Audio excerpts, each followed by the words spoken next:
बंदी छोड़ सतगुरु रामपाल जी परमेश्वर जी की जय हो। परम पिता परमात्मा सारी सृष्टि के रचनहार कुल मालिक असंख्य ब्रह्मांडों के स्वामी जगत गुरु तीनों लोकों में प्रवेश करके सबका धारण पोषण करने वाले राजाधिराज आत्माधार नाथों के नाथ देवों के देव महादेव सर्वेश्वर महेश्वर मृत्युंजय अजरो अमर आदि अनादि सनातनी प्रभु जगत पिता जगदीश्वर श्री श्री 1008 की उपाधि के वास्तविक अधिकारी अकाल मूर्त शब्द स्वरूपी राम वासुदेव सर्वगतम ब्रह्म परम पूज्य प्रथम पूज्य परम संत परम पुरुष परम धनी परम दयालु सत्य कबीर हक्का कबीर अल्लाहु कबीर अल्लाहु अकबर बाखबर अल्लाह ताला जगत के तारणहार जगत के मुक्तिदाता जगत के जगन्नाथ हारे के सहारे हिंदुओं के राम मुसलमानों के अल्लाह सिखों के वाहेगुरु ईसाइयों के मसीह दया के सागर दया निधि करुणा के सागर करुणा निधि स्वयंभू परिभू संकट मोचन कष्ट हरण मंगल करण दुख भंजन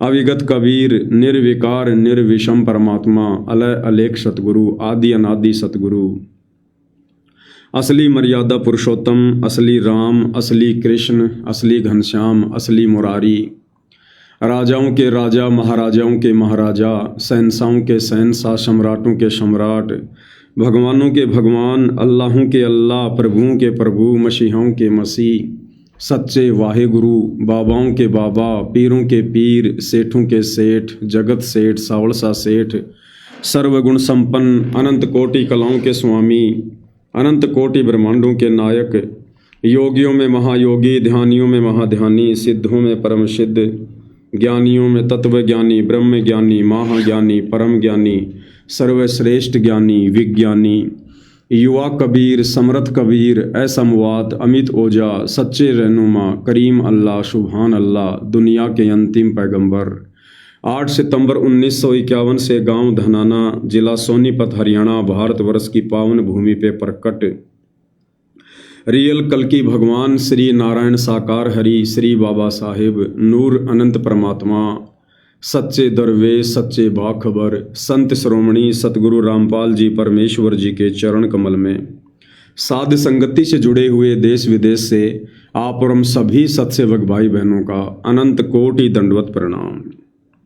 सत्साई भाई और बहनों, बहुत बड़ी दया बहुत बड़ी मेहर पूज्य गुरुदेव भगवान की परमेश्वर रामपाल जी की जिनके शुभ आशीर्वाद से विशेष आशीर्वाद से आप और हम सभी साध संगति से जुड़े हुए सत्सेवक भाई बहन अपने पूज्य गुरुदेव भगवान के अमर तत्व ज्ञान को आधार बनाकर उन्हीं के द्वारा दिए गए शास्त्र अनुकूल सत भक्ति मार्ग पर उन्हीं के आशीर्वाद से मर्यादाओं के लिए संघर्ष करते हुए अपनी आत्मा के कल्याण हेतु निरंतर इस मार्ग पर आगे की ओर बढ़ रहे हैं।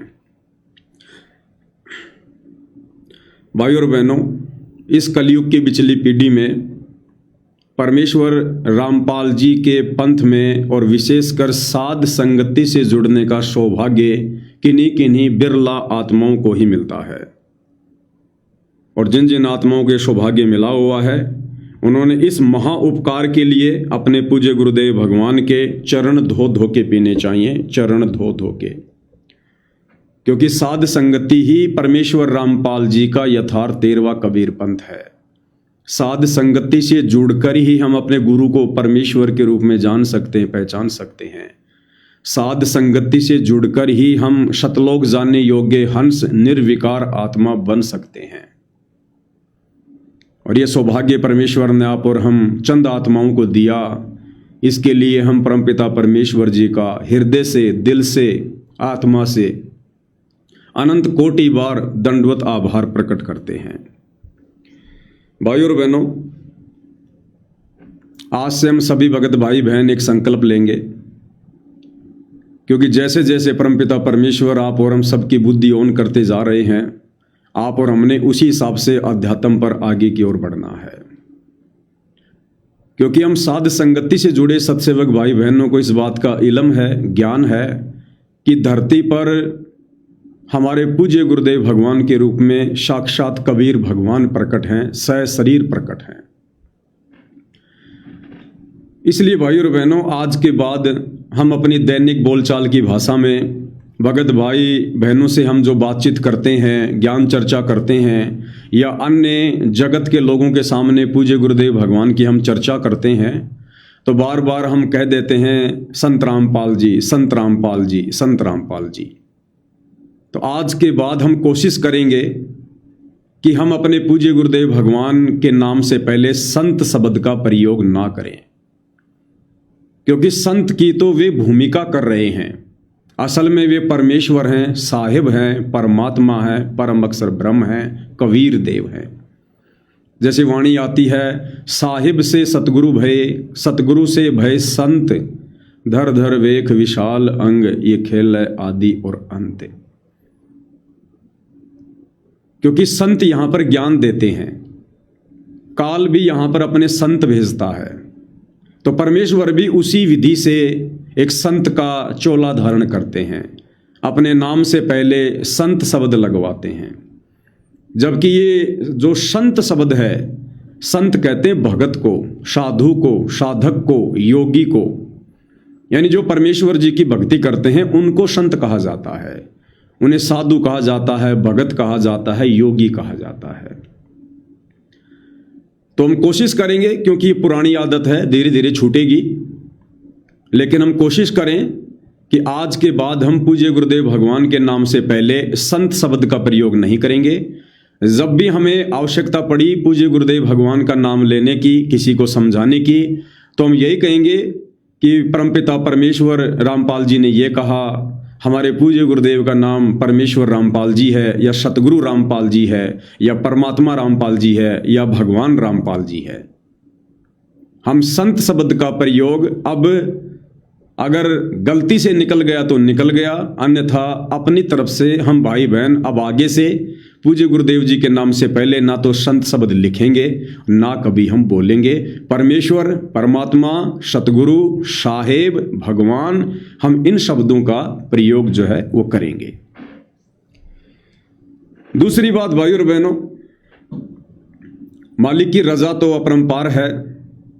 उनके यथार्थ 13वें कबीर पंथ साध संगति से जुड़े भाई बहनों के ऊपर, उनकी अपनी विशेष आत्माओं के ऊपर, क्योंकि ये परमेश्वर जी का गुप्त मिशन है जो साध संगति है। तो गुप्त मिशन को परमपिता परमेश्वर इतनी आसानी से लोगों के सामने नहीं आने देते हैं।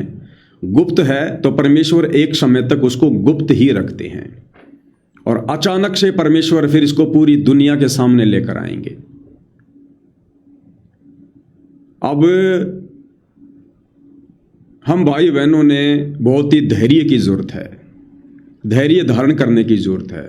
जो भगत के 5 लक्षण गुरुदेव ने बताए हैं, शील, संतोष, विवेक, दया, अक्षमा, अब हमने इनको आत्मा पर धारण करने की आवश्यकता है। क्योंकि वर्तमान में पूज्य गुरुदेव भगवान का 10 अप्रैल 2026 के बाद से, जब से वे इसार जेल से अपने मिशन को पूरा करके सतलोक आश्रम धनाना में आए हैं, परमेश्वर का कुछ अलग ही खेल चल रहा है। उनकी लीला कुछ अलग ही चल रही है। आप देख रहे होंगे किस प्रकार से जो जगत वाले लोग हैं, जो भक्तिहीन प्राणी हैं, जो सारे विकार करते हैं, जिनको काफिर की श्रेणी में आदरणीय गरीबदास जी ने लिया है, काफिर के अंग में, नशा करने वाले, मांस खाने वाले, राजनीति करने वाले, भक्ति ना करने वाले, आधी अधूरी भक्ति करने वाले, देवी देवताओं की भक्ति करने वाले, मंदिर, मस्जिद, चर्च, गुरुद्वारों में जाने वाले, इन सबको काफिर की संज्ञा दी गई है। आज परमेश्वर उन तमाम लोगों से बड़े हर्षोल्लास के साथ गले लग लग के मिल रहे हैं। उन्हें अपना लाडला बेटा कह रहे हैं, उन्हें कह रहे हैं कि हम तो आपके लिए पलके बिछा के बैठे हुए हैं, आपके यहाँ आने से हमारा सीना डबल हो गया, फूल गया, हमारा आशीर्वाद सदा आप लोगों के साथ में है। तो भाई और बहनों, ये इस प्रकार की वर्तमान में जो लीला पूज्य गुरुदेव भगवान की चल रही है, जिन लोगों का सतगुरु रामपाल जी सन 1994 से 2014 तक नाम सुनना भी पसंद नहीं करते थे, उनकी शक्ल देखना भी पसंद नहीं करते थे, क्योंकि परमेश्वर कहते हैं जान बूझ सांची तजे करे झूठ से ने, ताकि संगत ए प्रभु सौपन में भी ना दे। ऐसे भक्तिहीन प्राणियों की, जिनको सब कुछ पता होने के बावजूद भी जो परम संत को पहचान नहीं रहे हैं, दीक्षा लेकर मर्यादा में रहकर भक्ति नहीं कर रहे हैं, खाली फॉर्मेलिटी के लिए आ रहे हैं, जा रहे हैं, एक आशीर्वाद का दिखावा कर रहे हैं। परमेश्वर ने उनको जानबूझकर सांची तजने वालों की संज्ञा में रखा और कहा कि ऐसे लोगों की तो कभी शौपन में परमात्मा दर्शन भी ना करवाए। और आज वही परमपिता परमात्मा उन लोगों से गले लग लग के मिल रहे हैं। तो भाई और बहनों, ये परमपिता परमेश्वर जी की करनी और कथनी वाली परीक्षा है। इसके ऊपर दास पहले 5-7 वीडियो बखूबी बना चुका है, समझा चुका है। हमने इस प्रकार की उनकी लीला को देखकर, उनके इस आगामी खेल को देखकर आप और हमने अपने मन में जरा भी शंका रत्ती भर भी अपने पूज्य गुरुदेव भगवान के प्रति मन में पैदा नहीं कर लेनी है, क्योंकि अग्नि परीक्षा आप और हम साध संगति से जुड़े भाई बहनों की चल रही है। शतलोक आश्रमों में बहुत सारे भाई बहन आते हैं, जाते हैं, लाखों में जुड़े हुए हैं। उनके मन में इन लीलाओं को देखकर कोई दोष नहीं आएगा। क्यों नहीं आएगा? क्योंकि उन्हें पता ही नहीं कि हो क्या रहा है। वे तमाम आत्माएं बेहोश हैं। अरे थोड़ा बहुत सोच विचार करना, मन में दोष लेके आना, ये वो लोग करेंगे जो होश में होंगे। तो आश्रमों से जुड़े भाई बहन तो वर्षों से काल की अज्ञानता वाली भांग के नशे में झूम रहे हैं।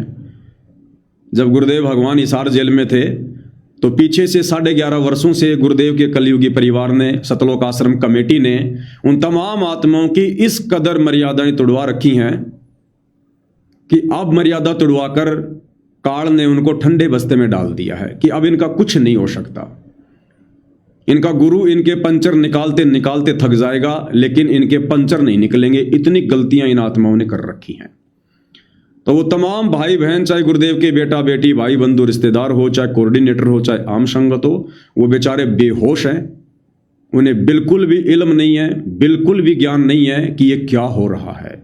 वो तो उल्टा जयकारे लगाएंगे कि आ गई दुनिया शरण में, जाग गया समाज, लोगों ने पहचान लिया अपने भगवान को। इससे ज्यादा उनकी बुद्धि आगे काम नहीं करेगी।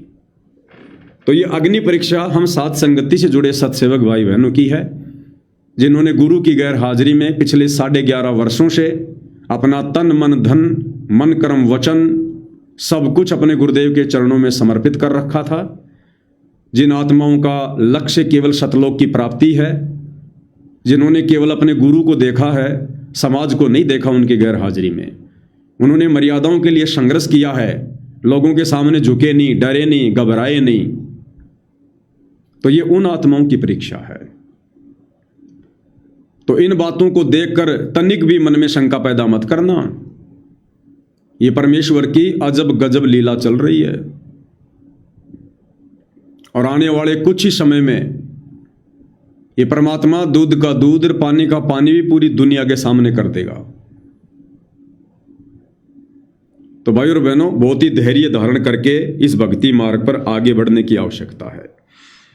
दूसरी सूचना ये थी, दास पिछले 3-4 दिनों से लाइव नहीं आ पा रहा था। कारण आप सब जानते हैं कि पूज्य गुरुदेव भगवान ने, परमपिता परमेश्वर सतगुरु रामपाल जी ने जो हम सभी भाई बहनों के अंदर जो प्रेरणा की थी, उनके लिए एक भव्य सिंहासन बनवाने की, तो दास उसी सेवा में लगा हुआ था। और सिंहासन के लिए दास कहीं आउट ऑफ स्टेट गया हुआ था।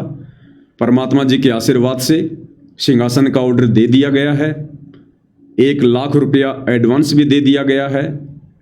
और बहुत ही खूबसूरत, बहुत ही भव्य सागवान की लकड़ी में, जो लगभग 1200 रुपये की 1 किलो आती है, सागवान की उस लकड़ी में ऊपर से मीनाकारी, और तकरीबन जो सिंहासन जो बनेगा वो छत्र समेत 12.5 फुट की उसकी ऊंचाई होगी और लगभग 8 फुट उसकी चौड़ाई होगी। ये उसका आउटडोर है। जो बीच में सिंहासन आएगा ये उसका आउटडोर है, जो 12.5 फुट की उसकी ऊंचाई है और 5 फीट की ऊपर से उसकी चौड़ाई है। उसके बीच में 4.5 फुट में गोलाई में परमपिता परमेश्वर जी का जो है वो छत्र बनेगा। छत्र के अंदर लाइट वाइट होंगी, बहुत ही अच्छी जो है डिजाइन के साथ में। वाइट कलर होगा प्योर, जहां आवश्यकता पड़ेगी वहां पे गोल्डन कलर होगा हल्का हल्का। और चारों कोणों में जो है 4 वो पिलर होंगे, डिजाइन होगी। और ये तकरीबन 8 फुट की उसकी चौड़ाई होगी, 12 फुट ऊंचाई, 5 फुट ऊपर से चौड़ाई, और यूं चौड़ाई होगी उसकी 8 फीट की। और फिर उसके बीच में गुरुदेव भगवान का सिंहासन जो कि 5 फुट चौड़ा और 6 फुट ऊंचा, वो परमेश्वर जी का बीच में सिंहासन लगेगा। तो मालिक के आशीर्वाद से टोटल जो खर्चा है 12 से 15 लाख रुपए का उन्होंने बताया है, और हमें देखते ही बड़ा जो है वो पसंद आया। 1 लाख रुपये उनको टोकन मनी दे दी गई है। लगभग 3 महीने का कम से कम उन्होंने टाइम बताया है, क्योंकि वो हाथ की कारीगरी है, मशीन का काम बहुत कम है, हाथ का काम ज़्यादा है।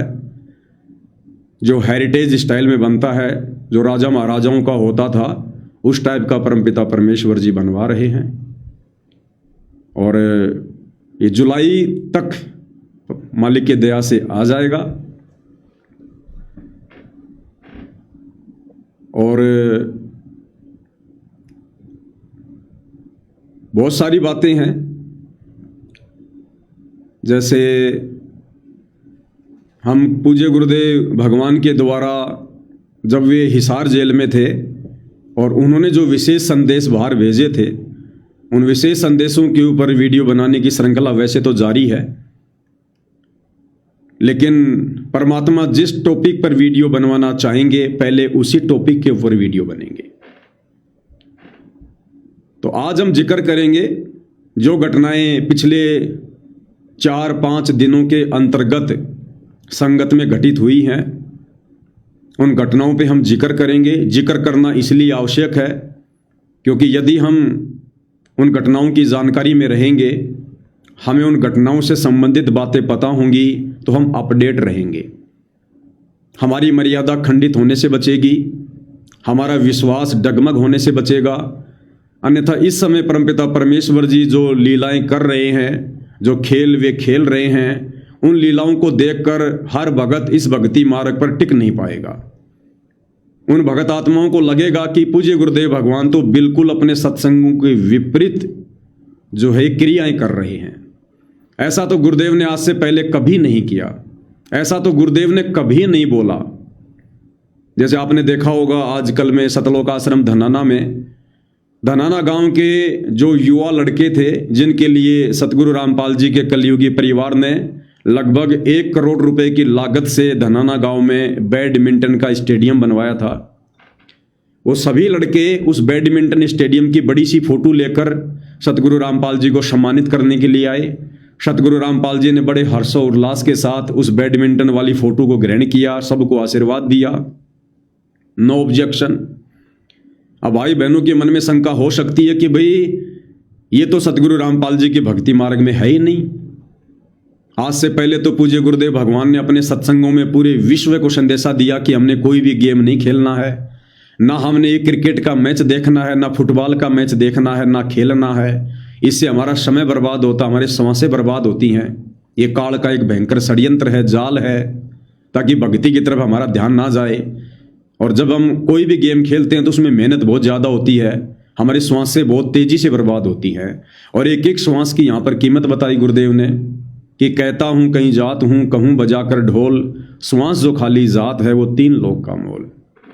कबीर श्वास ऊँ श्वास में नाम जपो, व्यर्था श्वास मत खो, भाई ना बेरा इस सांस को फिर आवन हो के ना हो।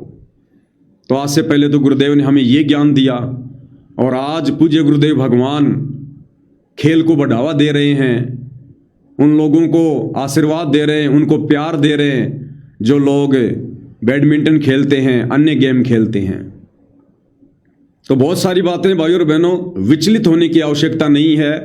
दास बार बार कहेगा, ये हम साध संगति से जुड़े सत्सेवक भाई बहनों की अग्नि परीक्षा चल रही है, और इस अग्नि परीक्षा में सफलता प्राप्त करने का एक ही मूल मंत्र है।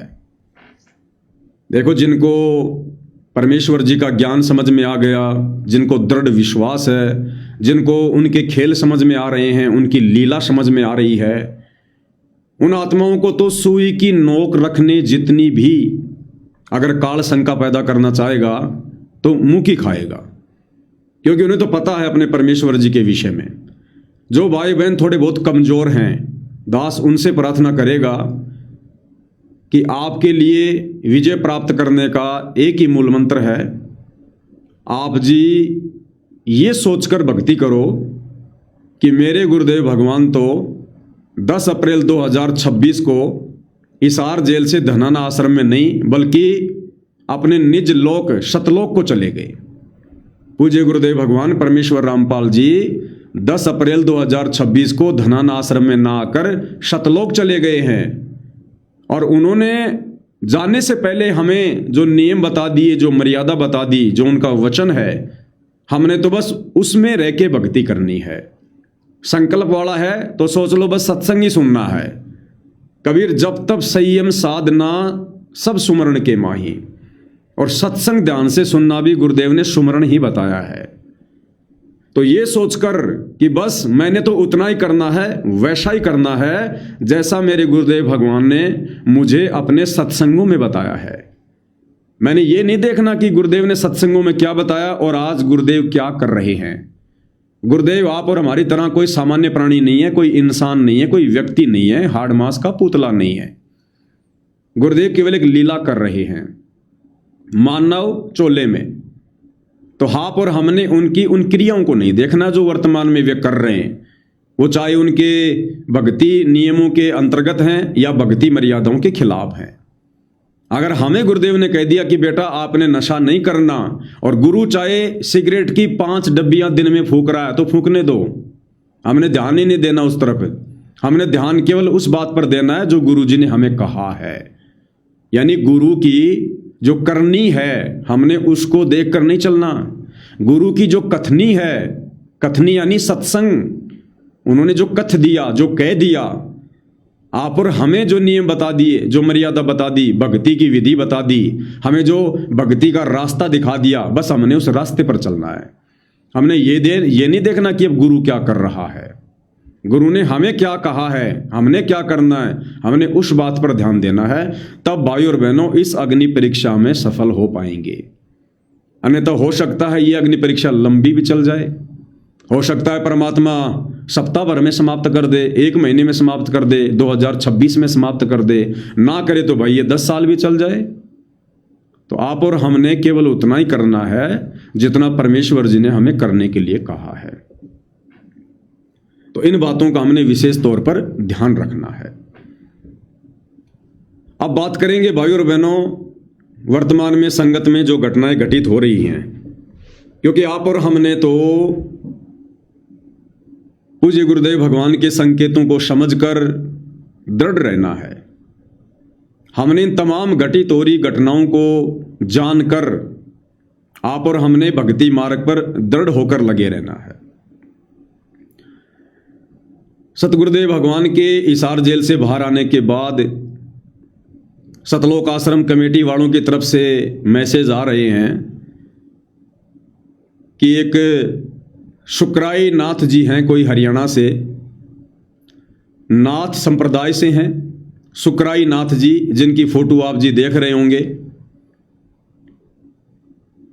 और सतलोक आश्रम से जुड़े भगत कह रहे हैं कि भाई शुक्राई नाथ जी संत रामपाल जी को ज्ञान चर्चा की चुनौती दे रहे हैं। और ये विकास सिंह पुरिया जी हैं, आप इनको जानते ही हैं, सतलोक आश्रम में सेवादार हैं, बड़े ही होनहार और योग्य उम्मीदवार हैं, सतगुरु रामपाल जी के आगामी उत्तराधिकारी बनने के योग्य हैं। ये हम इनका सम्मान करते हैं, बड़े आदर और सम्मान के योग्य हैं। तो इन्होंने अपनी सोशल मीडिया पर ये वीडियो डाला है कि भाई नाथ संप्रदाय से शुक्राई नाथ जी हैं जो संत रामपाल जी को ज्ञान चर्चा की चुनौती दे रहे हैं, और कह रहा कि हमें बहुत खुशी भी हुई है कि चलो कोई तो है जो संत रामपाल जी से ज्ञान चर्चा करने के लिए तैयार है। तो विकास सिंह पुरिया जी ने क्या कुछ कहा है हम उन्हीं की जुबानी सुनेंगे, उन्हीं के मुख कमल से सुनेंगे। 2 मिनट का लगभग उन्होंने वीडियो बनाकर डाला है, और साथ में हम विश्लेषण भी करेंगे और अध्यात्म को समझने का हम प्रयास करेंगे कि जो गलतियां वर्तमान में ये सतलोक आश्रमों से जुड़े बड़े बड़े परम सेवादार कर रहे हैं, ऐसी गलतियां करने से हम बचें। तो क्या कुछ इन्होंने कहा है, सुनते हैं। आज कभी परमात्मा की दया से वो दिन आया जब संत रामपाल जी महाराज जी से चर्चा के लिए हर पंथ में कोई ना कोई तैयार हो रहा है। इसी प्रकरण में एक संत हैं शुक्राई नाथ जी, नाथ पंथ से हैं, और उन्होंने भी एक पोस्ट किया है जिसमें संत रामपाल जी महाराज जी को चुनौती दी है। ध्यान रखने योग्य बात क्या है, विकास सिंह पुरिया जी कह रहे हैं कि शुक्राई नाथ जी ने संत रामपाल जी को ज्ञान चर्चा के लिए चुनौती दी है। किसको चुनौती दी है? इनके अनुसार संत रामपाल जी को, हमारे अनुसार परमेश्वर रामपाल जी को। परमेश्वर रामपाल जी के भक्तों को चुनौती नहीं दी, परमेश्वर रामपाल जी के परिवार को चुनौती नहीं दी, सिंहपुरिया जैसे भक्तों को चुनौती नहीं दी। वो खुद भी अपने आप को एक संत कहता है और इधर सतगुरु रामपाल जी के भगत भी उनको संत कहते हैं, यानी अपने गुरु जी को। तो ज्ञान चर्चा तो दो संतों के बीच में होती है, दो महापुरुषों के बीच में होती है। तो शुक्राई नाथ जी ने सिंहपुरिया जी के अनुसार संत रामपाल जी को ज्ञान की चुनौती दी है, ना कि संत रामपाल जी के भक्तों की। इस पॉइंट को आप जी याद रखना, क्योंकि आगे काम आएगा। आगे क्या कह रहे हैं? यहाँ हमारा निवेदन यही है कि शुक्राई नाथ जी, आप संत रामपाल जी महाराज जी को चुनौती देने से पहले ये जान लें कि गोरखनाथ जी और कबीर साहिब जी की 600 साल पहले गोष्ठी हुई थी और उस गोष्ठी में गोरखनाथ जी परास्त हुए थे। अब आप ये कहेंगे दोनों समकालीन नहीं थे, लेकिन गोरखनाथ जी ऐसे ऐसे महापुरुष हैं, ये कभी भी पृथ्वी पर स्वयं को प्रकट करने का सामर्थ्य रखते हैं, प्रकट हो सकते हैं। वाह जी वाह, क्या बात है। बधाई के पात्र हैं हमारे गुरु भाई विकास सिंह पुरिया जी। क्या कह रहे हैं कि शुक्राई नाथ जी, आप सतगुरु रामपाल जी को चुनौती देने से पहले, उनसे ज्ञान चर्चा करने से पहले ये जान लें। क्या जान लें?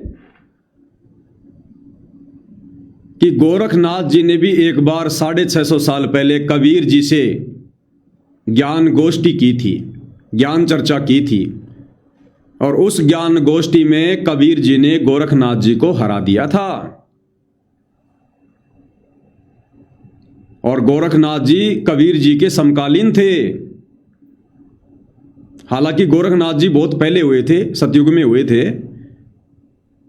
तो विकास सिंह पुरिया जी कह रहे हैं कि आप मन में शंका मत करना शुक्राई नाथ जी, कि भाई गोरखनाथ जी तो सतयुग में आए थे, उनका तो जन्म सतयुग में हुआ था, फिर 650 साल पहले उन्होंने कब क्या ज्ञान गोष्ठी की थी। तो विकास सिंह पुरिया जी क्या कह रहे हैं?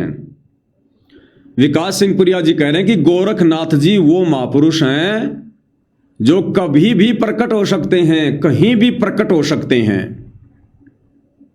ये पॉइंट हम सतगुरु रामपाल जी के भक्तों ने ध्यान से सुनना है दोबारा एक बार, कि विकास सिंह पुरिया जी गोरखनाथ के प्रकट होने के विषय में क्या कह रहे हैं। नहीं थे, लेकिन गोरखनाथ जी ऐसे ऐसे महापुरुष हैं, ये कभी भी पृथ्वी पर स्वयं को प्रकट करने का सामर्थ्य रखते हैं, प्रकट हो सकते हैं। कि गोरखनाथ जी ऐसे महापुरुष हैं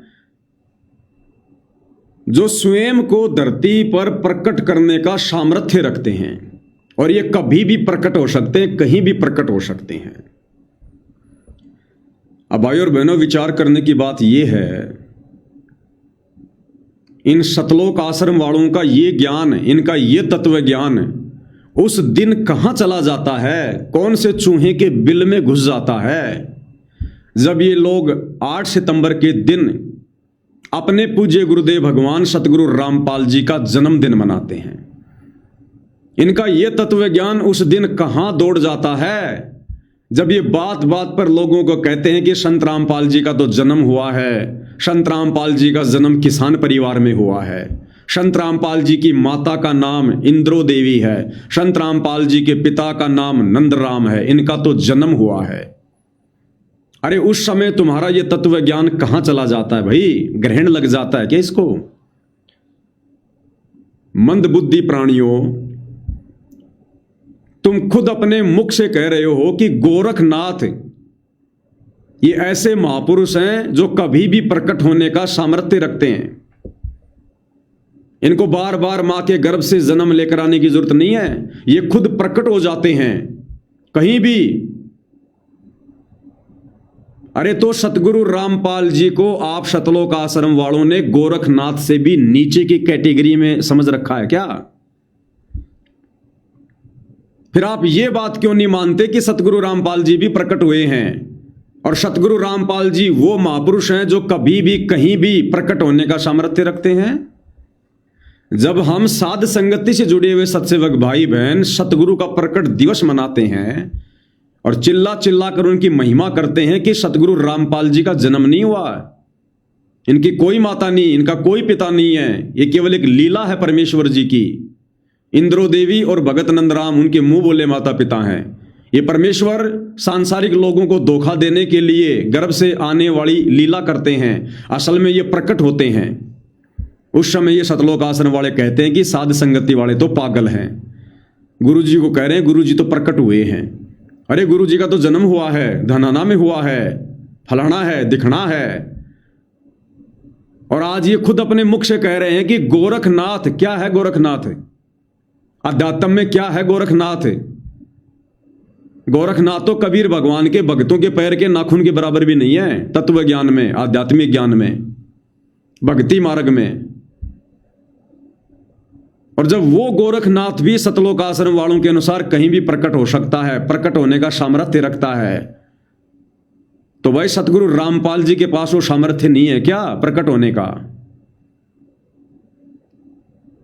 तो ये लोग खुद गोरखनाथ से भी नीची कैटेगरी का संत सतगुरु रामपाल जी को मानते हैं। कौन? ये सतलोक आश्रम वाले, सतगुरु रामपाल जी के परिवार वाले, ये सतलोक आश्रमों में बैठे बड़े बड़े परम भगत।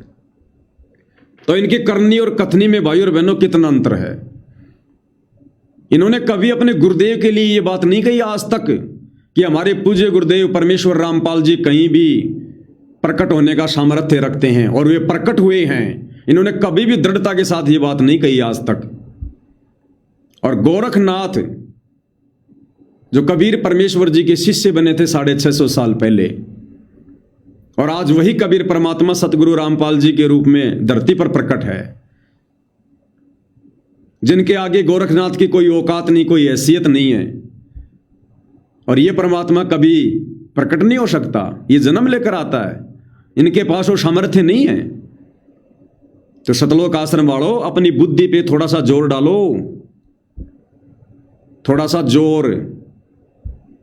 परमेश्वर रामपाल जी को भोग लगा के भोजन किया करो ताकि तुम्हें सद्बुद्धि आए, तुम्हारे पाप कर्मों का नाश हो। अब आगे क्या कह रहे हैं, साथ में इन्होंने और क्या कहा? सुकराई नाथ जी को कह रहे हैं कि ज्ञान चर्चा करने से पहले इस बात का आपको ज्ञान होना चाहिए कि कबीर जी ने भी गोरखनाथ जी के साथ में ज्ञान चर्चा की थी, और गोरखनाथ जी ने मुंह की खाई थी। बहुत सारी पुस्तकें दिखा दिखा के, और उनको सोशल मीडिया पर वो प्रमाण भी दिए जा रहे हैं कि देखो इस पुस्तक में लिखा है कि गोरखनाथ के साथ में कबीर जी ने ज्ञान गोष्ठी की थी, ऐसे ऐसे कबीर जी ने गोरखनाथ जी को हरा दिया था। तो भाई सतलोक आश्रम वालों, तुम सुकराई नाथ जी को इस प्रकार की बातें कह के ज्ञान चर्चा से पहले तुम उनको डरा रहे हो या ज्ञान चर्चा के लिए बुला रहे हो? अरे तुम उनको डरा रहे हो क्या कि गोरखनाथ जी के पंथ से संबंधित सुकराई नाथ जी आप क्या ज्ञान चर्चा करोगे? आपके पास में क्या ज्ञान है? जिस गोरखनाथ ने नाथ संप्रदाय को चलाया, जिस संप्रदाय से आप जुड़े हो, उस गोरखनाथ को 650 साल पहले कबीर जी ने हरा दिया था।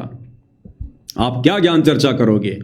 तो भाई तुम सुकराई नाथ को ज्ञान चर्चा से पहले डरा रहे हो या उनको बुला रहे हो? एक छोटा सा चुटकुला याद आ गया। एक बार क्या हुआ, एक आलसी व्यक्ति था और उसके बीवी बच्चे मायके चले गए, और वो इतना आलसी था कि भाई अब रोटी कौन बनाएगा। रोटी ना बनाने के चक्कर में वो 5 दिन भूखा रह सकता था, इतना आलसी आदमी था।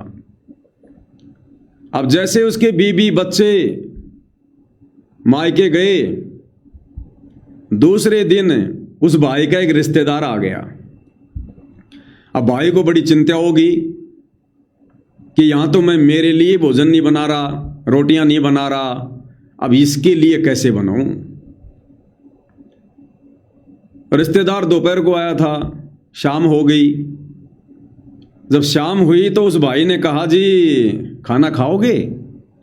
तो रिश्तेदार ने कहा, जी ये कोई पूछने की बात है, आए हैं यहाँ रहेंगे तो खाना भी यहीं खाएंगे। अच्छा हाँ, कितनी रोटी खाओगे? और रिश्तेदार ने कहा, भाई ये क्या चक्कर है? उसने सोचा भाई ये अपने हिसाब से बना रहा होगा। बोला, जी मैं 4 रोटी खाऊंगा। 4 ही खाता था बेचारा रोजाना। बोला, जी 4 खाऊंगा। 4 रोटी खाओगे, वो भी मेरे हाथ की? अब उसने सोचा भाई ये मोटी मोटी बनाता होगा, तो बोला, जी 3 खाऊंगा। 3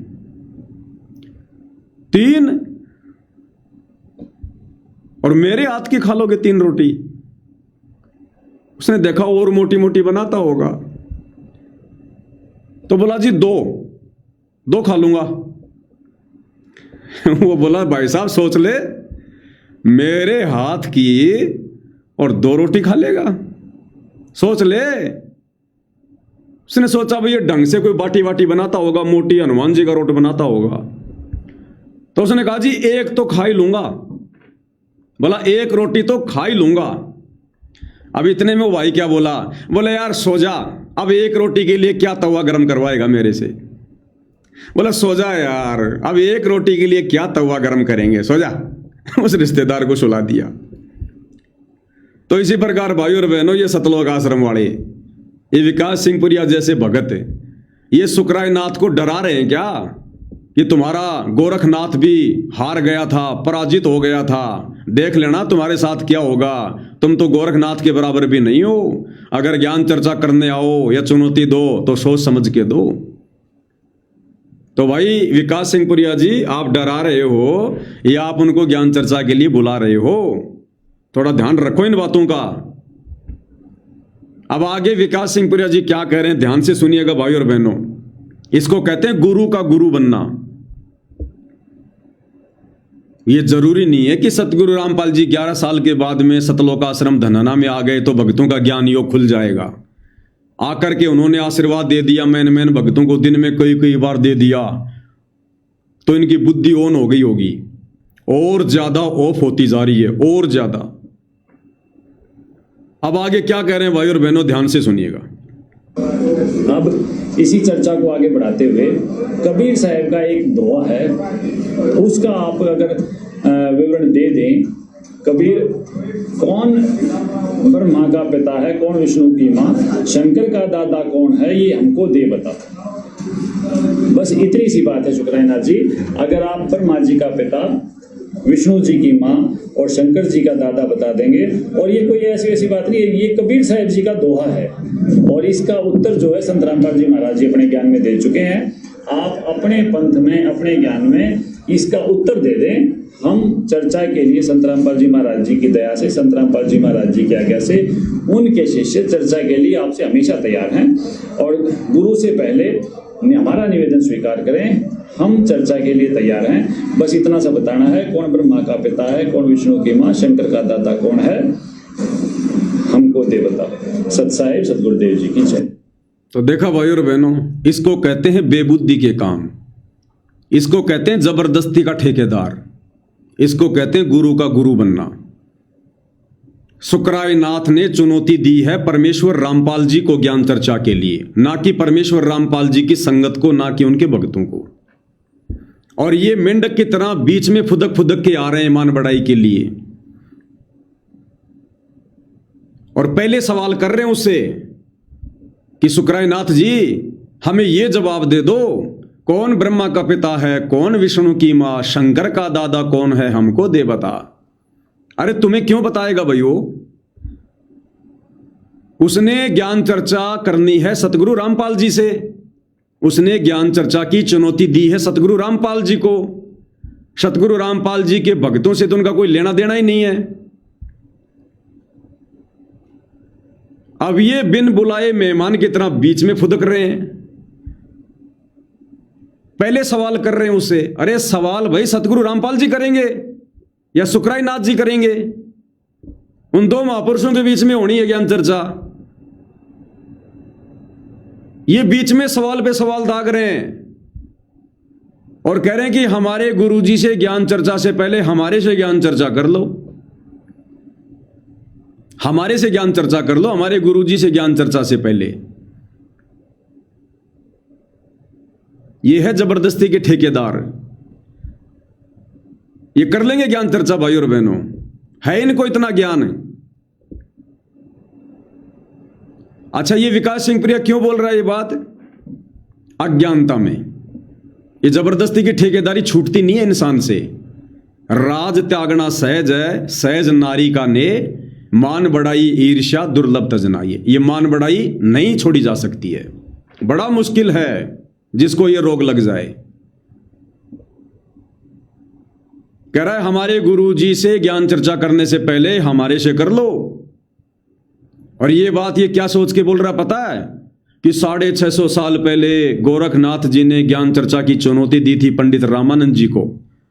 तो कबीर जी जो उस समय 10 वर्ष के थे, तो कबीर जी ने कहा कि गोरखनाथ, मेरे गुरुजी से ज्ञान चर्चा करने से पहले मेरे से कर, मेरे गुरु तक बात में पूछना। तो उस सत्संग को आधार बनाकर ये विकास सिंह पुरिया कह रहा है कि पहले हमारे से ज्ञान चर्चा कर, यानी मेरे से ज्ञान चर्चा कर पहले। अब इन अकल के अंधों को इस बात का नहीं पता कि 650 साल पहले जो कबीर परमेश्वर जी ने ये बात कही थी कि गोरखनाथ जी, मेरे गुरुजी से ज्ञान चर्चा करने से पहले मेरे से ज्ञान चर्चा कर।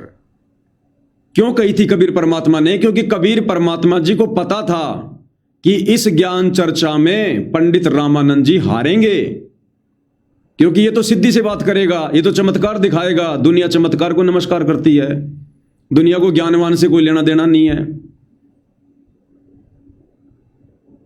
और मेरे मुंह बोले गुरुदेव, पंडित रामानंद जी हार जाएंगे लोगों की नजरों में। इसलिए उस अंतर्यामी ने सब कुछ पहले जान लिया था। तो ये सोचकर कहा था कि मेरे गुरुजी से पहले मेरे से ज्ञान चर्चा कर। अब भाई विकास सिंह पुरिया, अब हो सकता है भाई अगर आप अंतर्यामी हो और आपने अपनी दिव्य दृष्टि से ये देख लिया हो कि भाई शुक्राईनाथ के साथ ज्ञान चर्चा में सतगुरु रामपाल जी तो हारेंगे, हो सकता है ये सोचकर आप जी ने शुक्राईनाथ जी को पहले बोल दिया हो कि मेरे गुरु जी तक पहुंचने से पहले हमारे से ज्ञान चर्चा करो। हो सकता है आपकी दिव्य दृष्टि खुल गई हो भाई कि सतगुरु रामपाल जी तो ज्ञान चर्चा में हारेंगे, इसलिए भाई मैं बीच में आ जाता हूं।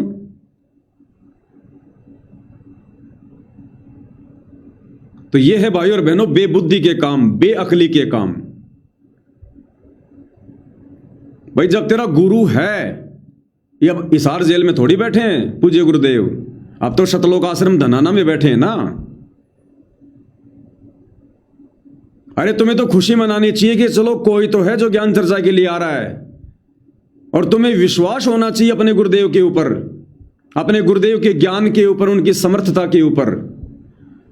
और तुमने स्वागत करना चाहिए इनका कि आओ जी, आपका स्वागत है सतलोक आश्रम धनाना में, आप हमारे पूज्य गुरुदेव भगवान के साथ बैठकर ज्ञान गोष्ठी कीजिए, हम भी उस ज्ञान चर्चा से कुछ जो है वो शिक्षा लेंगे। ये बीच में ठेकेदार बन रहे हैं।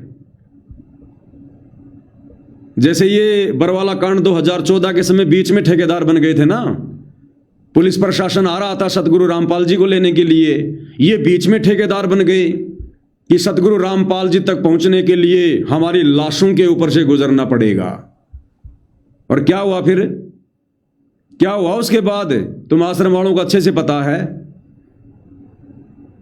भाग गए सारे के सारे, पीठ दिखाकर भगोड़े बनकर ललकार गए प्रशासन को। पहले तो उस प्रशासन को ललकार दिया कि संत रामपाल जी को पकड़ने से पहले हमारी लाशों के ऊपर से गुजरना पड़ेगा, और जब वो पुलिस प्रशासन आया सामने तब भाग लिए सारे के सारे भगोड़े बन के। आज भी तुम वही करना चाह रहे हो क्या? गुरु की बेइज्जती करवाना चाह रहे हो क्या? तुम भक्तों की औकात है क्या भाई? तुम इन छोटे मोटे नाथों को भी तुम जीत पाओगे? है तुम्हारी औकात? है तुम्हें इतना ज्ञान है? तुम सतलोक आश्रम वालों को अपने कबीर पंथ के बारे में तो ज्ञान नहीं है 10% भी। इन शतलोक आश्रम वालों को 10% भी ज्ञान नहीं है इस कबीर पंथ के विषय में।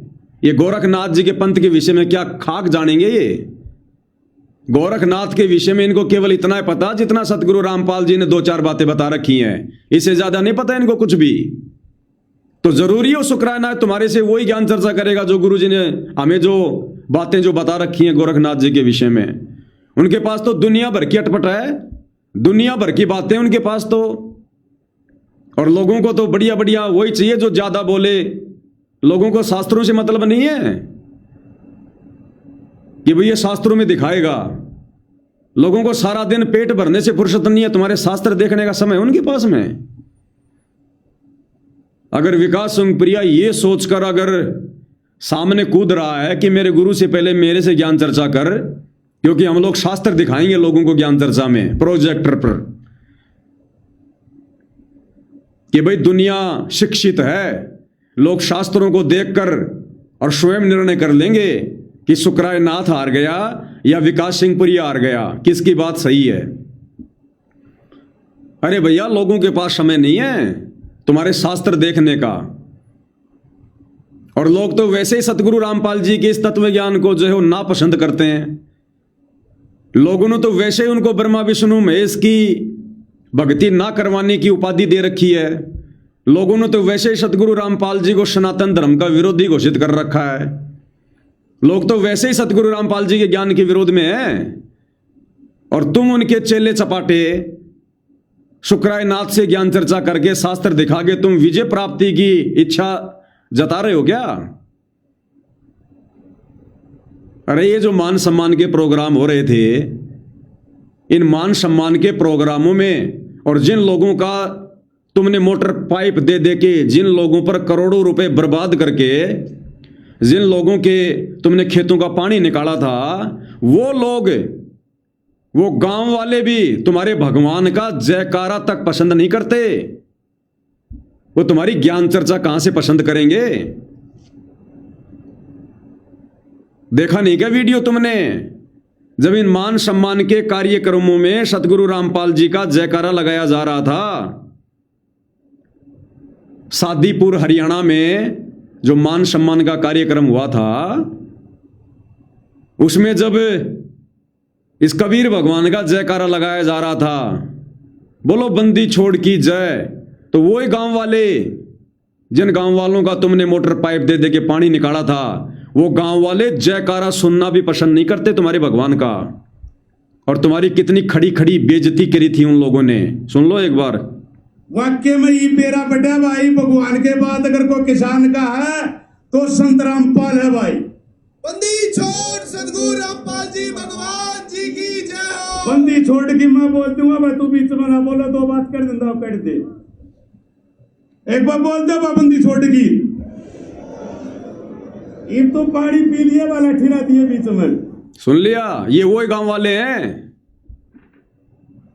जिनको तुमने करोड़ों के मोटर पाइप दिए थे, और उन लोगों के गांवों में जाकर उस कार्यक्रम का करोड़ों रुपया अपनी जेब से लगाकर जब तुम लोगों ने अपने भगवान का जयकारा लगाया, बोलो बंदी छोड़ की जय, तो गांव वाले क्या कह रहे हैं कि बीच में लाठी ना दे, ठंडा पानी पी ले, शांति रख, मैं बोल दूंगा बंदी छोड़ की जय, दो बात कहनी है मैंने कह लेने दे। और ये तुम्हारे सतलोक आश्रम वाले, ये गुरुजी का भांजा सुनील लाठर वहीं खड़ा, उसके पास में छोटा सा मुंह हो गया दीपक जितना।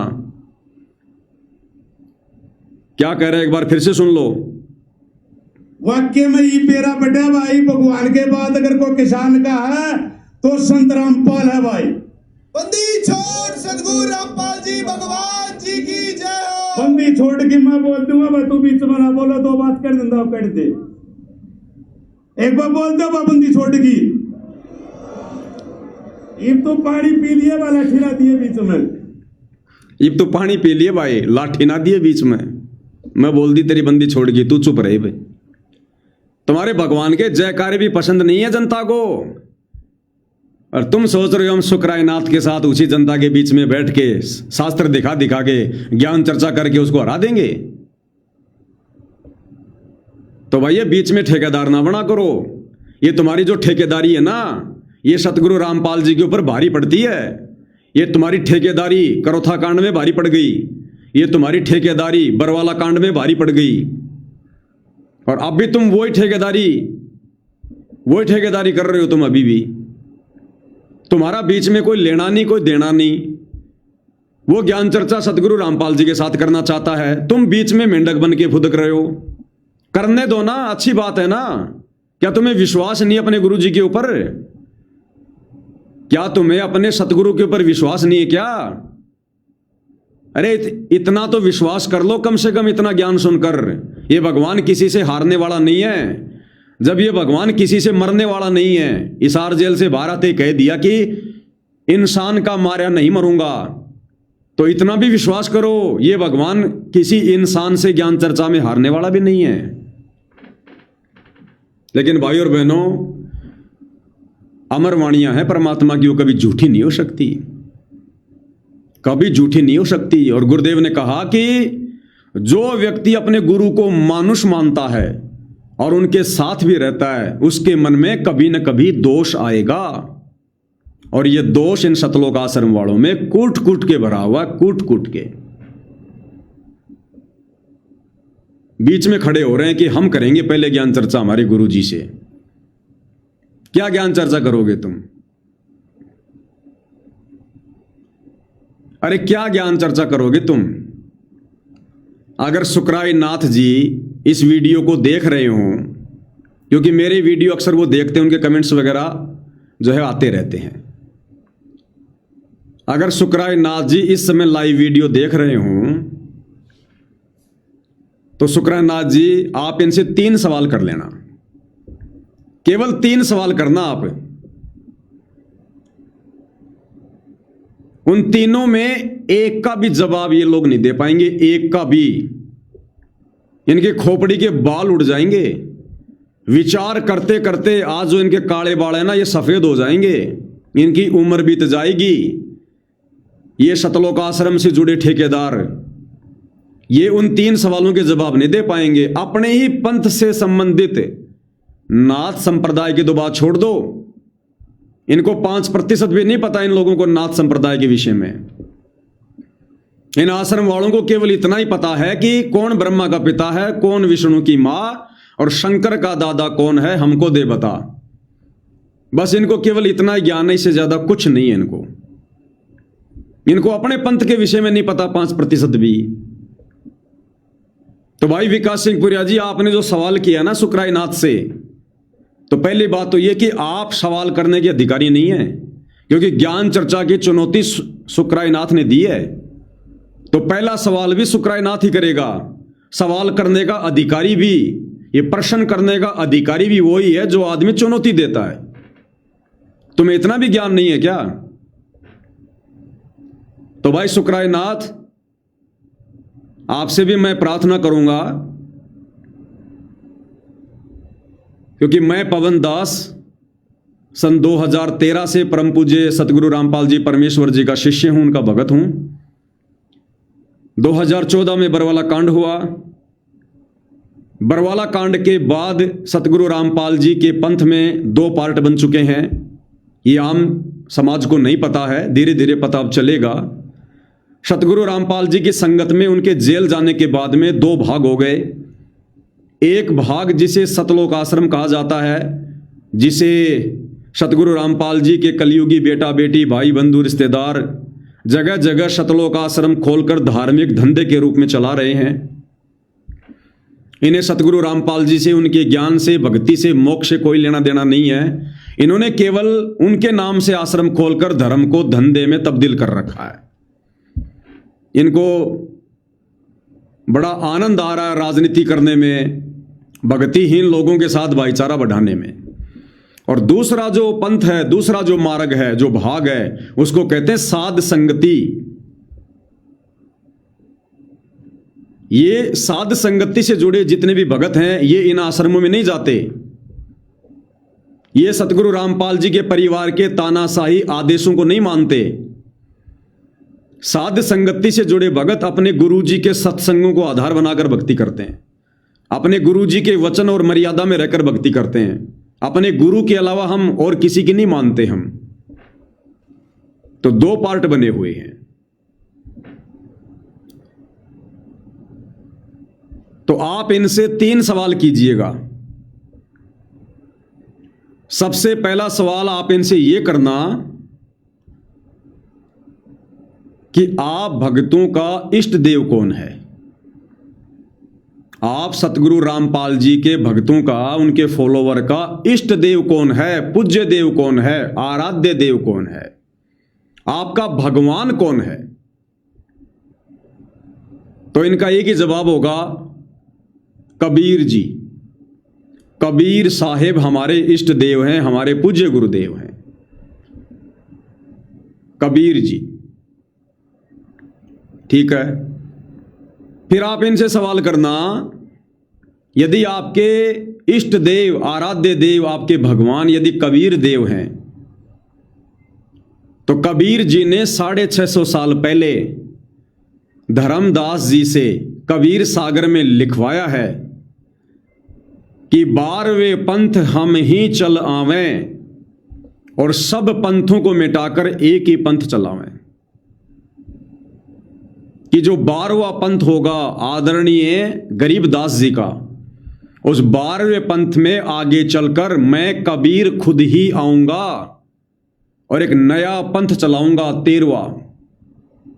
तो शुक्रानाथ जी, आप इन सतलोक आश्रम से जुड़े भक्तों से पूछना कि भाई अगर तुम्हारे इष्ट देव अगर कबीर जी हैं, तो कबीर जी ने तो 650 साल पहले कबीर सागर में 5वें वेद सूक्ष्म वेद में अपनी अमरवाणी में लिखवाया है कि 12वें पंथ हम ही चल आवें, कि मैं कबीर खुद ही 12वें पंथ में चल के आऊंगा और सब पंथों को मिटाकर एक पंथ चलाऊंगा।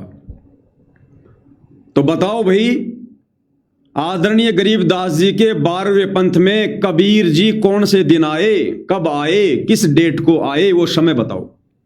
साबित करो कि कबीर जी जो 650 साल पहले आए थे, वो अपनी वाणी के अनुसार वर्तमान में आदरणीय गरीबदास जी के 12वें पंथ में आ चुके हैं। क्योंकि अब तो गरीबदास जी का 12वां पंथ समाप्त हो चुका है।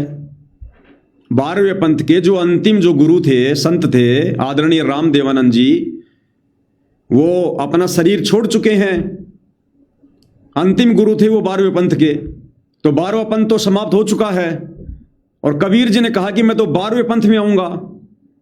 तो 12वें पंथ में कबीर जी कब आए, कौन से दिन आए, पहले तो मुझे इस बात का जवाब दो। तो शुक्रानाथ जी, इन सतलोक आश्रमों से जुड़े भक्तों की चप्पल घिस जाएगी, इनके दिमाग के फ्यूज उड़ जाएंगे। ये अपने ही पंथ के विषय में आपको इस सवाल का जवाब नहीं दे पाएंगे, साबित ही नहीं कर पाएंगे ये। और ये करेंगे फिर अटपट, और क्या कहेंगे आपको कि जी 9 मार्च 1997 को 9 मार्च 1997 को कबीर जी धरती पर आए, सतगुरु रामपाल जी को मिले, और सतगुरु रामपाल जी को तो उन्होंने आकाश मार्ग से सह शरीर उड़ाकर सतलोक भेज दिया। और उसके बाद से संत रामपाल जी के चोले में कबीर जी खुद लीला कर रहे हैं। तो भाई 9 मार्च 1997 को आए। तो शुक्रानाथ जी, आप इनसे 2 सवाल करना कि पहले तो मुझे इस बात का प्रमाण दो, पहले तो मुझे इस बात का प्रमाण दो कि 9 मार्च 1997 को तुम्हारे गुरुदेव सतगुरु रामपाल जी को सतलोक से आकर कोई कबीर भगवान मिला।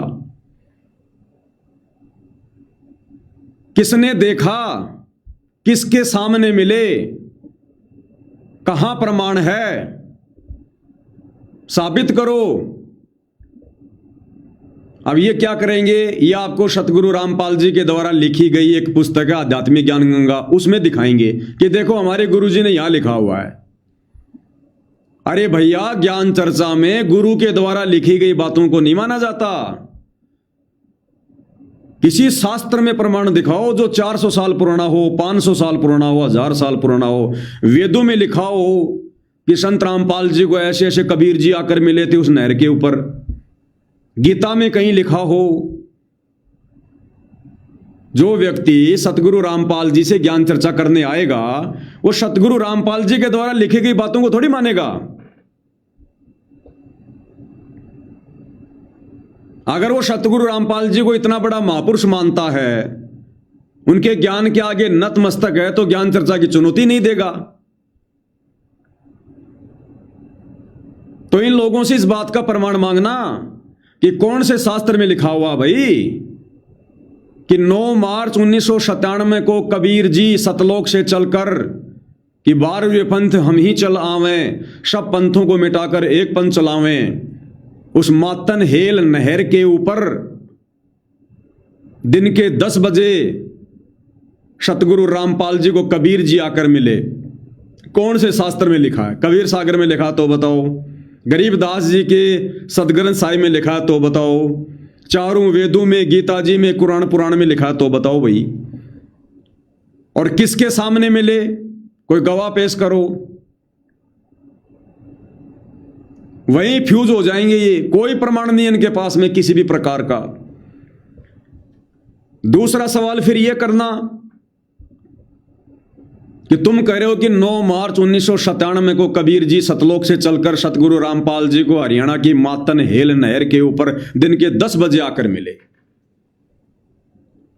तो फिर आप इनसे सवाल करना कि भैया पहले मेरा क्या प्रश्न है, ध्यान से सुन लो।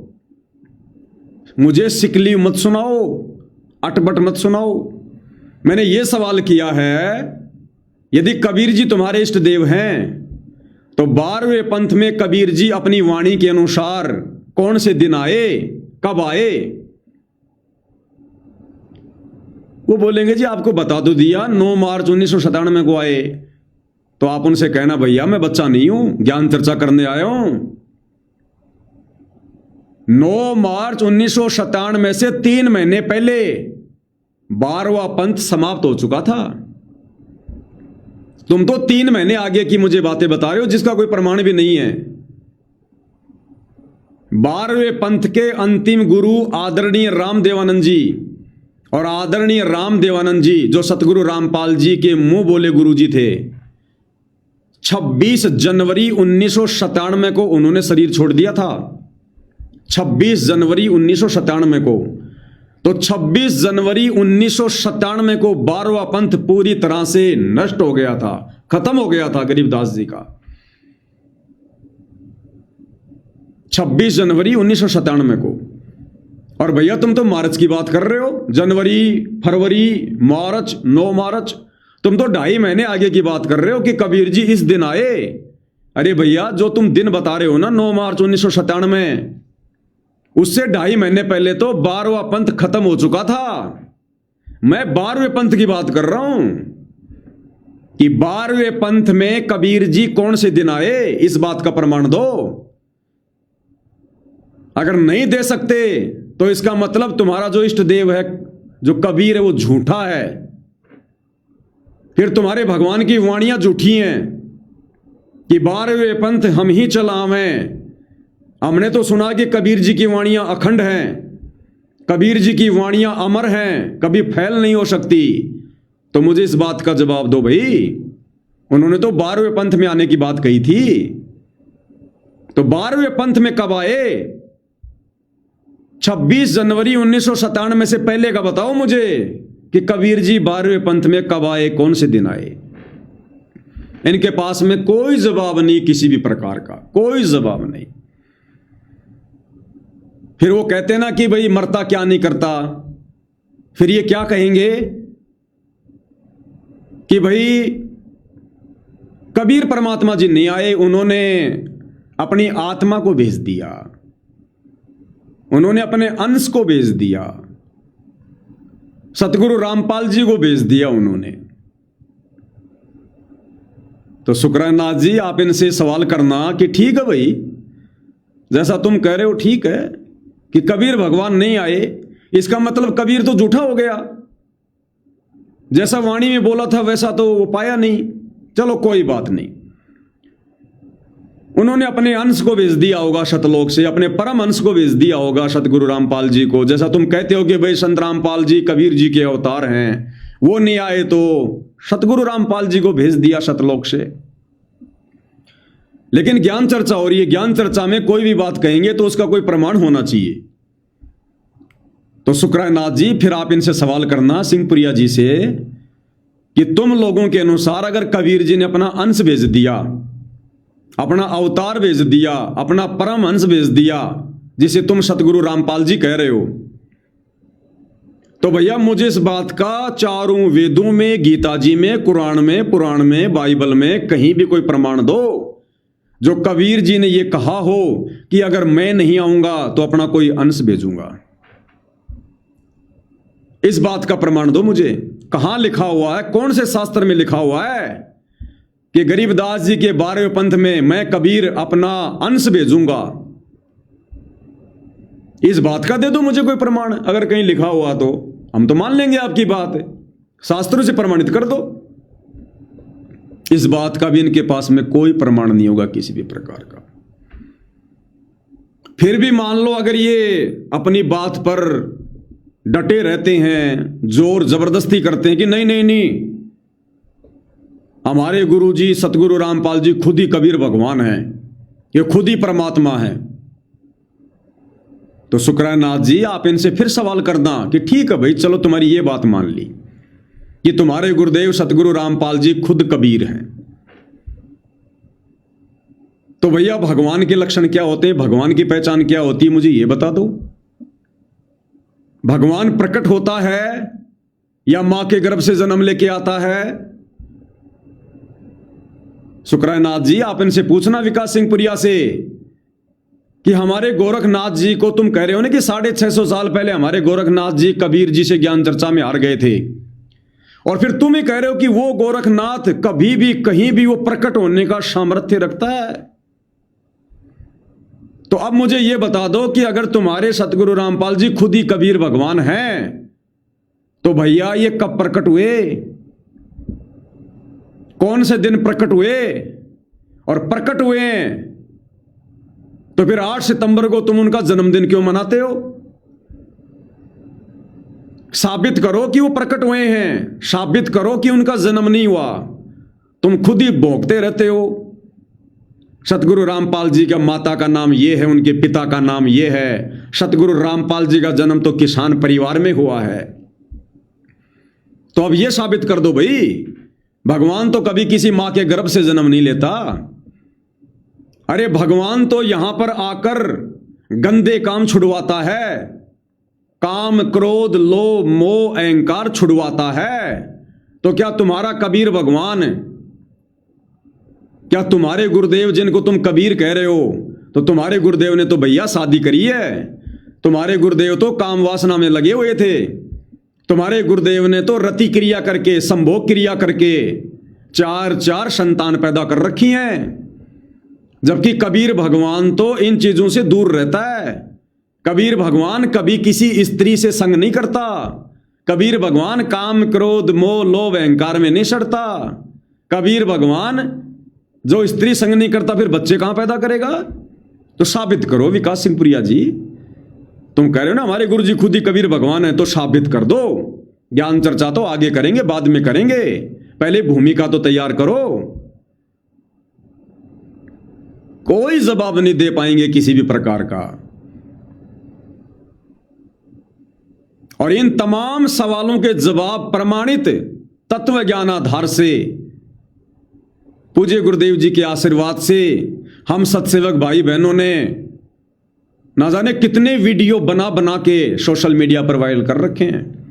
उसके बावजूद भी ये लोग आपको जवाब नहीं दे पाएंगे, क्योंकि भाई ये अध्यात्म है, ये अध्यात्म है। और इस अध्यात्म को अध्यात्म की दृष्टि से समझा जाएगा। ये जबरदस्ती ना कोई समझ सकता, ना कोई किसी को समझा सकता, चाहे लाख कोशिश कर लो। और यही कारण है आज तक सतगुरु रामपाल जी ने किसी के साथ में कोई ज्ञान चर्चा क्यों नहीं करी। जिन जिन को सतगुरु रामपाल जी ने ज्ञान चर्चा का न्योता दिया, आज तक कोई उनके सामने ज्ञान चर्चा करने क्यों नहीं आया? क्योंकि भाई और बहनों, परमेश्वर रामपाल जी ने उन आत्माओं में प्रेरणा की जिस कारण से वो आत्मा ज्ञान चर्चा के लिए नहीं आई। ये मदन पंथी नितिन रायजादा 11 साल से चिल्ला रहा था ज्ञान चर्चा ज्ञान चर्चा ज्ञान चर्चा। अब आ गए सतगुरु रामपाल जी, अब कर लो ज्ञान चर्चा। नहीं जाएंगे, नहीं करेंगे, नहीं कर सकते। बहुत सारे रीजन है इसके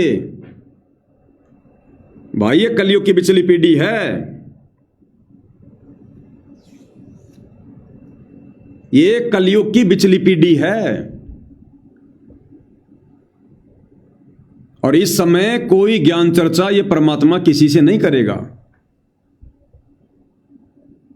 अरे बाप कभी अपने बच्चों से ज्ञान चर्चा करेगा क्या? शोभा देगा? बाप अपने बच्चों को ज्ञान चर्चा में हरा के खुश हो सकता है क्या? बाप हमारी आत्मा का कल्याण करने आया है साम दाम दंड भेद से। 2009 में सतगुरु रामपाल जी ने ज्ञान चर्चा का न्योता दिया था चारों शंकराचार्यों को। टीवी के माध्यम से भी इन्फॉर्म किया, अखबारों में ऐड निकलवाए। और सतगुरु रामपाल जी ने सतलोक आश्रम बरवाड़ा में चारों शंकराचार्यों के लिए आसन लगवाया। नहीं आए। क्यों नहीं आए? परमेश्वर जी ने उनको प्रेरणा नहीं की। कारण चाहे कुछ भी आ गया हो, चाहे उनमें मान बढ़ाई हो, अहंकार हो कि हम क्या करेंगे, सतगुरु रामपाल जी का तो कोई वजूद ही नहीं है, हम तो संस्कृत के प्रकांड ज्ञाता, हम तो जगत गुरु हैं, शंकराचार्य हैं। कारण चाहे कुछ भी बनाओ उनके मन में, इस मालिक को पता है कि ये कलयुग की बिचली पीढ़ी है और इस काल ने आत्माओं को इतना ज्यादा चतुर बना दिया है, आंखों प्रमाण देखकर भी ये लोग स्वीकार नहीं करेंगे। और चारों शंकराचार्य अगर आ जाते तो ये तो जाहिर सी बात है ज्ञान चर्चा में वो हारते, और हारने के बाद वो अपनी कितनी बड़ी बेइज्जती मानते। क्या उसके बाद भी वो सतगुरु रामपाल जी की शरण में आते? बिल्कुल नहीं आते, बिल्कुल नहीं आते।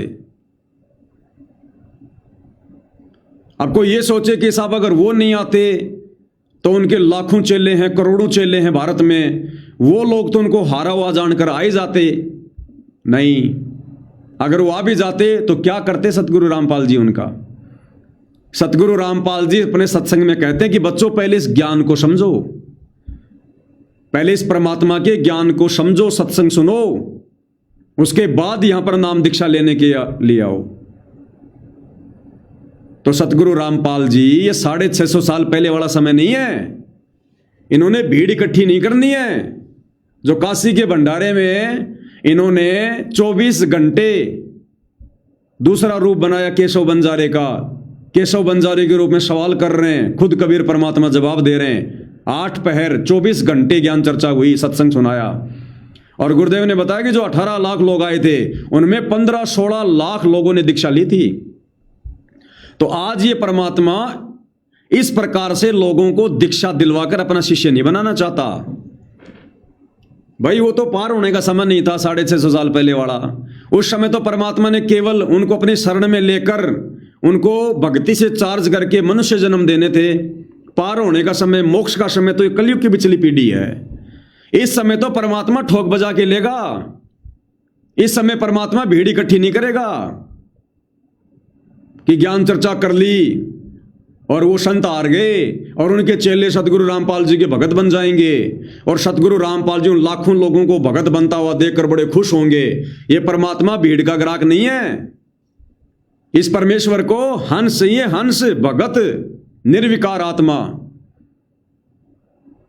जिनका टारगेट सतलोक हो, जिनको आत्म कल्याण करवाना हो, वो तो एक मजबूरी हो गई। फिर अगर ज्ञान चर्चा में यह शर्त हो गई कि मैं हारूंगा तो मेरे शिष्य तुम्हारे भगत बनेंगे, तुम हार गए तो तुम्हारे चेले मेरे भगत बनेंगे, तो इस प्रकार से सतगुरु रामपाल जी भीड़ इकट्ठा नहीं करना चाहते। वो तो मजबूरी में नाम दीक्षा हुई फिर कि भाई हमारे गुरु जी हार गए शंकराचार्य जी, और अब हमने तो हमारे गुरु जी के नियम के अनुसार बाबा रामपाल जी से दीक्षा लेनी पड़ेगी। वो क्या न्याल करेंगे वो जो रोते रोते नाम दीक्षा लेंगे। तो ये परमात्मा इस प्रकार से कलयुग की पिछली पीढ़ी में भीड़ इकट्ठा करने नहीं आया है।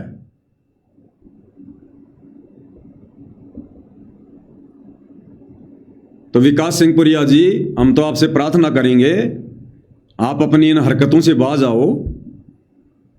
अगर सुकराई नाथ जी अगर ज्ञान चर्चा सतगुरु रामपाल जी से करना चाहते हैं तो बीच में मेंढक की तरह मत फुदको, अपनी भक्ति करो ना। अब गुरु जी आ गए, अब भक्ति कर अपनी, छोड़ दे मान बढ़ाई को, क्या रखा भी इसमें।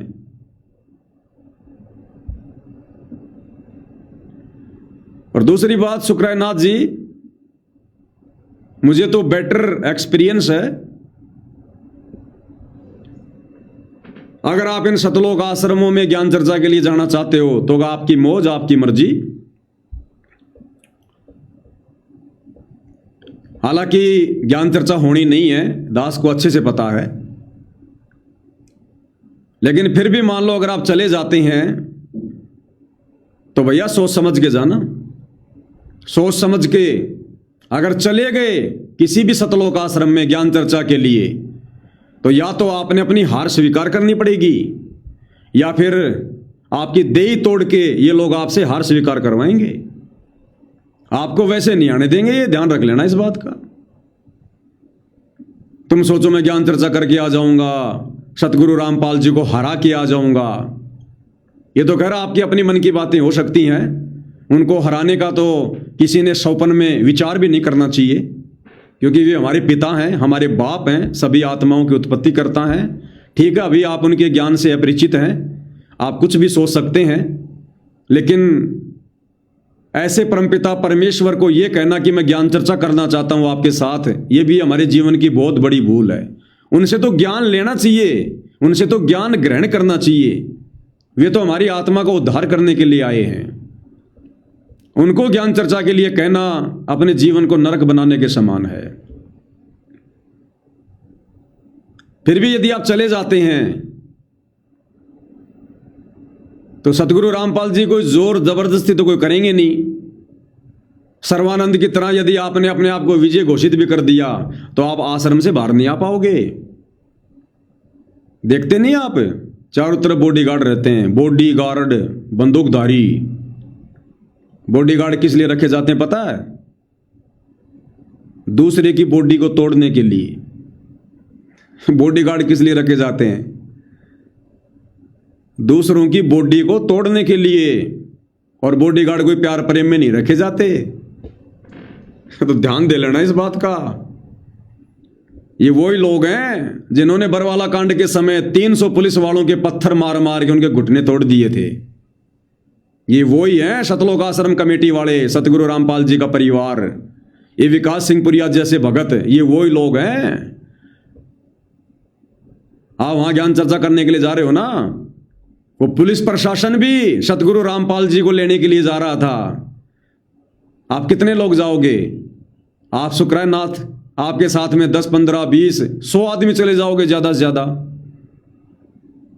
10,000 पुलिस फोर्स आई थी, 10,000 बरवाला कांड के समय।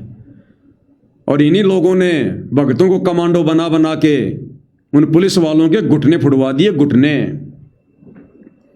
सोच लो तुम 100 लोगों की क्या हालत होगी। ये वही है, सुधरे नहीं है, और ज्यादा बिगड़ गए। संत रामपाल जी के जेल जाने के बाद तो और ज्यादा बिगड़ गए ये। इन्होंने और तौर तरीके सीख लिए, घुटने ढंग से कैसे फोड़े जाते हैं। ध्यान रख लेना इस बात का भाई, सोच समझ के जाना। ये तो वापस आ नहीं पाओगे ढंग से। मैं इनको बहुत अच्छे से जानता हूं। ये भगत नहीं है, ये भगत नहीं है, ध्यान रख लेना इस बात का।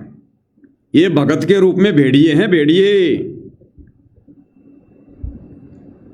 आज अगर सतगुरु रामपाल जी हरियाणा प्रदेश में यदि बदनाम हैं, केवल इन भगत के भेष में भेड़ियों के कारण, उनके परिवार के कारण, इन आश्रम कमेटी वालों के कारण, उनके रिश्तेदारों के कारण,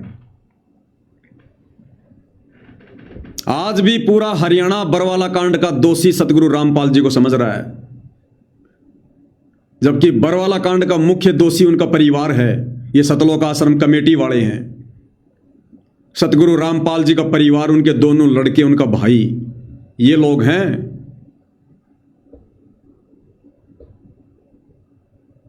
तो भाई ज्ञान चर्चा तो देखो, मेरे विचार से तो कोई आपके लिए शोभा देने वाली बात नहीं है।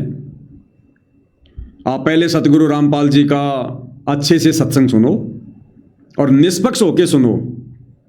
देखो, आत्मा का कल्याण आपने भी करवाना है, तभी तो आपने संत का चोला धारण किया है। आप नाथ संप्रदाय से जुड़े, अपने माता पिता को छोड़ दिया, अपनी संपत्ति को छोड़ा। आपने क्यों छोड़ा? भगवान पाने के लिए। आप निकले थे अपने घर से भगत बनकर भगवान पाने के लिए, लेकिन आपको सही मार्ग मिला नहीं, ज्ञान आपको मिला नहीं। आज आप खुद ही एक भगवान की पदवी पर बैठे हैं, संत बनकर बैठे हैं। जबकि संत वो होता है जो लोगों का उद्धार करता है, और संत की भूमिका केवल कबीर भगवान खुद निभाता है, दूसरा कोई सृष्टि में नहीं है जो किसी का उद्धार कर दे, किसी का मोक्ष कर दे। तो शुक्रानाथ जी, ज्ञान आधार से आप जी खुद जो है, आप एक भटकी हुई आत्मा हो। आप पहले सतगुरु रामपाल जी के निष्पक्ष होकर ये ना सोचो कि मैं संत हूं, मुझे ज्ञान है। ठीक है, आपको जो ज्ञान है अपने लेवल पे खूब है, आपको बहुत ज्यादा ज्ञान आपको, लेकिन आप वाला ज्ञान सतगुरु रामपाल जी के ज्ञान के आगे टिकता भी नहीं है। जब गोरखनाथ जी जैसों ने अपनी हार स्वीकार करनी पड़ी, तो आप तो उनके द्वारा चलाए गए मार्ग से जुड़े हुए हो। जितना गोरखनाथ जी जानते थे, जितनी उनमें सिद्धियां थी, आज वर्तमान में धरती पर नाथ संप्रदाय से जुड़े किसी भी व्यक्ति में 1% भी नहीं है, 1% भी। और ये वही कबीर भगवान सतलोक आश्रम धनाना में बैठा है जो 650 साल पहले था। तो मेरी तो आपसे यही प्रार्थना है भाई, मैं इन आश्रम वालों की तरह कोई ठेकेदार तो बनता नहीं बीच में, मैं तो आपसे प्रार्थना कर सकता हूं। बाकी देखो, वो कहते हैं कि भाई सकल पदार्थ है जगमाही, भाग बिना नर पावत नहीं। तो आप ये ना सोचो कि मैं एक संत हूं, नाथ संप्रदाय से जुड़ा हूं, मेरे भी हजारों की संख्या में चेले हैं। आप एक जीव हैं, जैसे मैं एक जीव हूं, और मेरी कोई औकात नहीं, मेरी कोई भी शात नहीं है।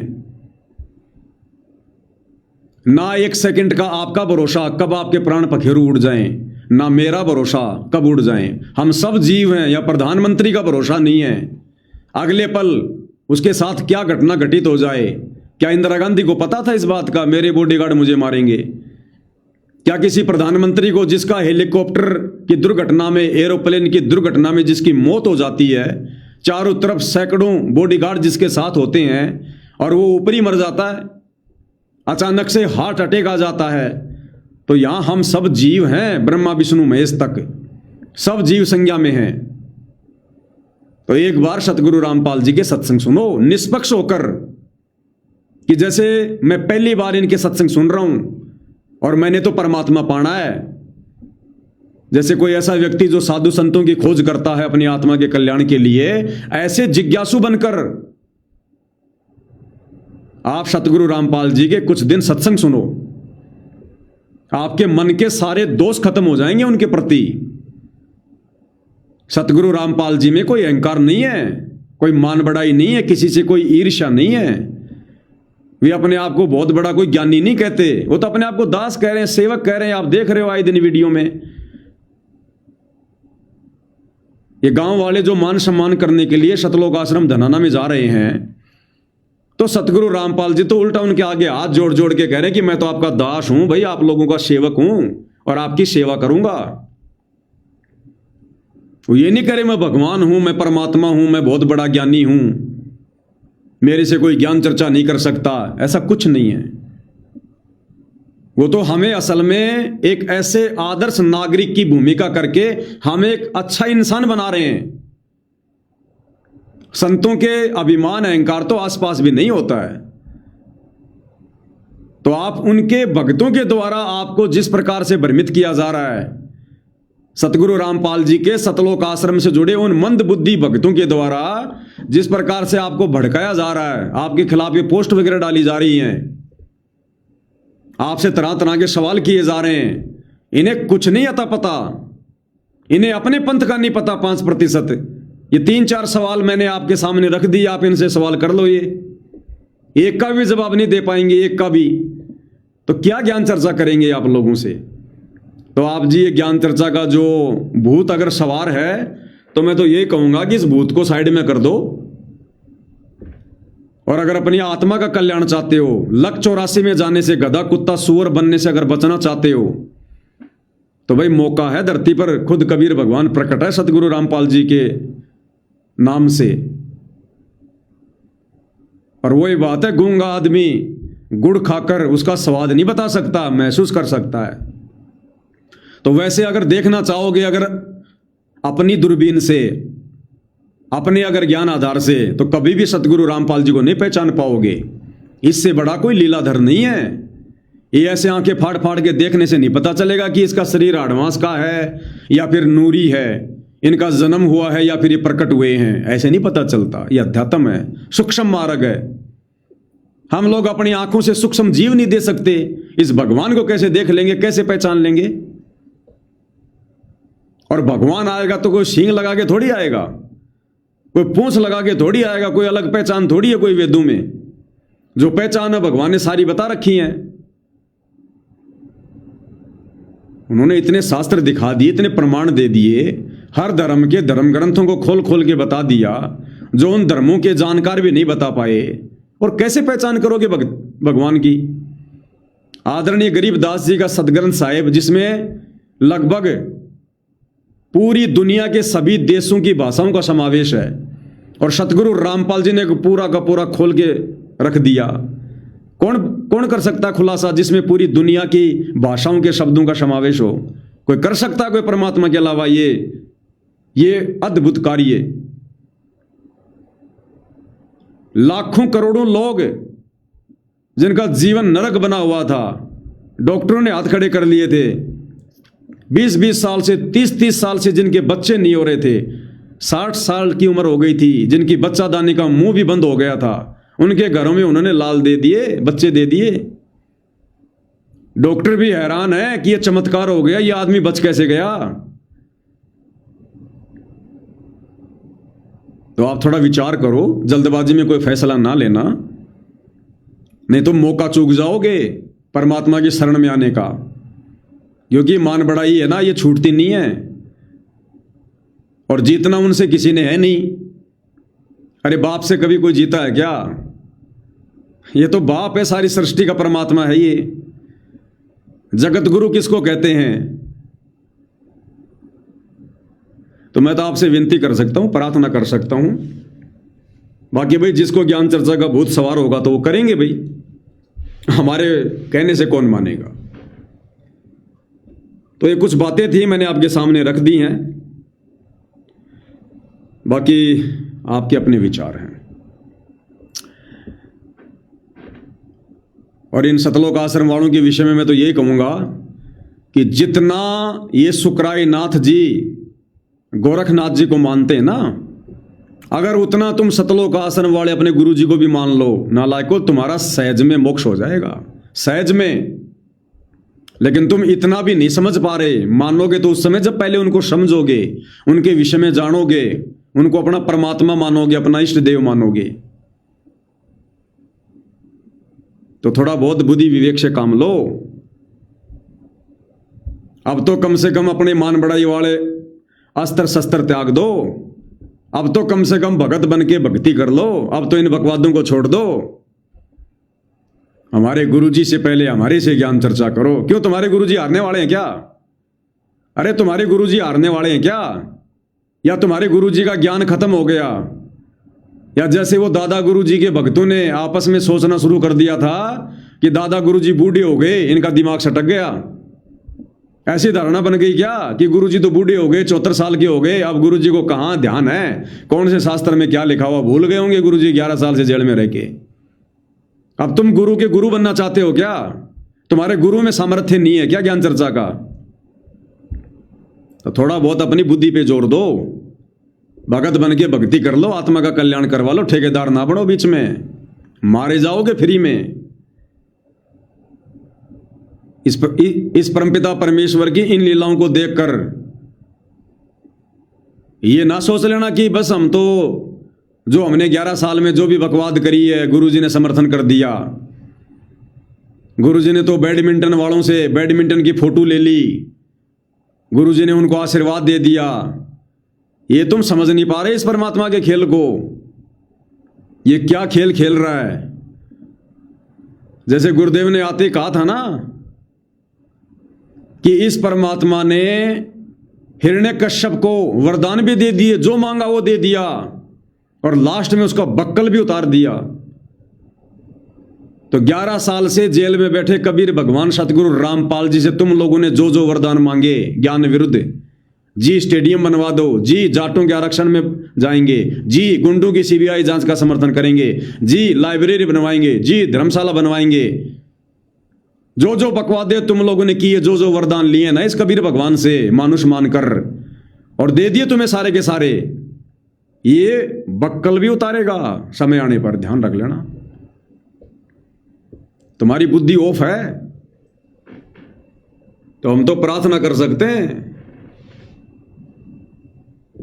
संभल जाओ, सुधर जाओ, माफी मांग लो गुरुदेव से अपने गुनाहों की।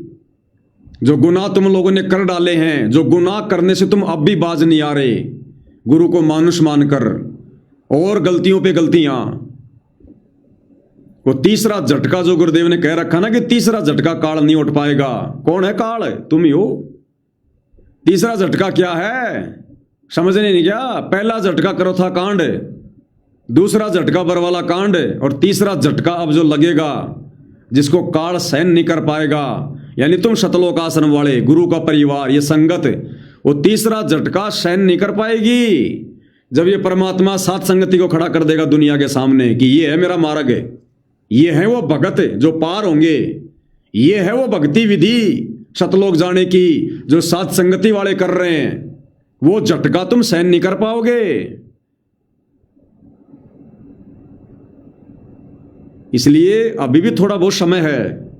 ये दयालु परमात्मा है, इसकी दयालुता का फायदा उठा लो। नाक रगड़ रगड़ के माफी मांगो, बकवाद करने से पीछे हट लो, वरना डूब चुके हो पूरी तरह से।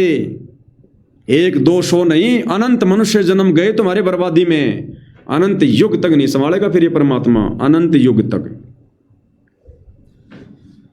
तो भाई और बहनों, हम जितने भी साध संगति से जुड़े हुए भाई बहन हैं, आप और हमने इन तमाम घटनाओं से शिक्षा लेनी है। हिसार जेल से आने के बाद तकरीबन 17-18 दिन हो चुके हैं गुरुदेव को। अभी तक गुरुदेव ने कोई जिक्र किसी भी प्रकार का साध संगति को लेकर नहीं किया, मुझ पवन दास को लेकर नहीं किया। समझ जाना संकेत को, अन्यथा ये मुद्दा तो गुरुदेव ने सबसे पहले उठाना था। जिस मुद्दे को गुरुदेव 11 साल से जेल में बैठकर लगातार उठा रहे थे, कभी पुस्तक लिखकर, कभी ऑडियो के माध्यम से, कभी वीडियो के माध्यम से, कभी लेटर के माध्यम से, जो 11 साल से संगत में चर्चा का विषय बना हुआ था। इस कदर गुरु को मानुष मानकर गुरु के परिवार ने मुझ पवन दास और सात संगति के खिलाफ गुरु जी को भड़का रखा था। मेरे ऊपर गुरुदेव भगवान के माध्यम से मुकदमे करवा दिए गए। क्या वो परमात्मा बाहर आकर इस मुद्दे पर बात नहीं करता? जानबूझ के नहीं कर रहा परमात्मा, क्योंकि परमपिता परमात्मा गधों के साथ में घोड़ों को मिक्स नहीं करना चाहता। ये परमात्मा चाहता है कि मेरे यहां से सतलोक जाने के बाद ये दुनिया किस प्रकार से भक्ति करेगी, ये परमात्मा हम सत्सेवकों को लेकर वो उदाहरण पेश करना चाहता है कि जैसे मेरे धनाना आश्रम में आने के बाद भी, और जिस प्रकार सात संगति से जुड़े मेरे बच्चे मुझे शब्द रूप में अपने घर पर विराजमान करके, और उसी श्रद्धा, उसी लगन के साथ, उसी समर्पण के साथ, मन में किसी प्रकार का दोष ना रख के जो भक्ति कर रहे थे। बच्चों, इस प्रकार से घर घर को आश्रम बनाओ, इस प्रकार से पूरी दुनिया को आश्रम बनाओ, इस प्रकार से तुमने भक्ति करनी पड़ेगी। ये गुरुदेव भगवान उदाहरण पेश कर रहे हैं, और ये लंबा खींचेंगे। इस बीच में जो कमजोर आत्मा होगी सात संगति में, वो किसी भी पॉइंट से मन में दोष पैदा करके वो सात संगति से टूटकर आश्रम में चली जाएगी। इसलिए परमात्मा देरी कर रहा है कि थोड़ा बहुत यदि कोई कचरा बचा हो तो वो भी आ जाए, टूट जाए। 24 कैरेट सोना बना के परमात्मा सतलोक लेकर जाएगा। तो आप और हम सत्सेवक भाई बहनों को परमात्मा एक एग्जाम्पल के रूप में पूरी देश और दुनिया के सामने खड़ा करना चाहते हैं। इसलिए परमेश्वर जी चुप हैं। तो थोड़ा सा धैर्य धारण करना और ज्ञान को आधार बनाना हमारी भक्ति को छीन नहीं सकता, ध्यान रख लेना। हम परमेश्वर रामपाल जी को आधार बनाकर घर बैठ के भक्ति कर रहे हैं, मर्यादा निभा रहे हैं। चाहे 7 समुद्र पार बैठ के भक्ति कर लो, मर्यादा में रहकर, गुरु को इष्ट मानकर। गुरु पल पल साथ है। और आश्रमों में तो वैसे भक्ति नहीं होती। गुरु के आने के बाद भी इन शतलोक आश्रमों में जो राग, द्वेष, ईर्ष्या जो बदबू मार रही है, इतनी तो पहले भी नहीं थी। इतना द्वेष भर गया उन लोगों में,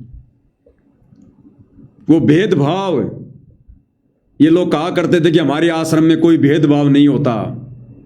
भक्तों की 1-1 किलोमीटर लंबी सांप की तरह लाइन लग रही है गुरुजी के दर्शन के लिए, और राजनेताओं को गुरुजी के लड़के वीआईपी दर्शन करवाते हैं, वीआईपी दर्शन। अरे उस परमात्मा के दरबार में सब एक समान होने चाहिए।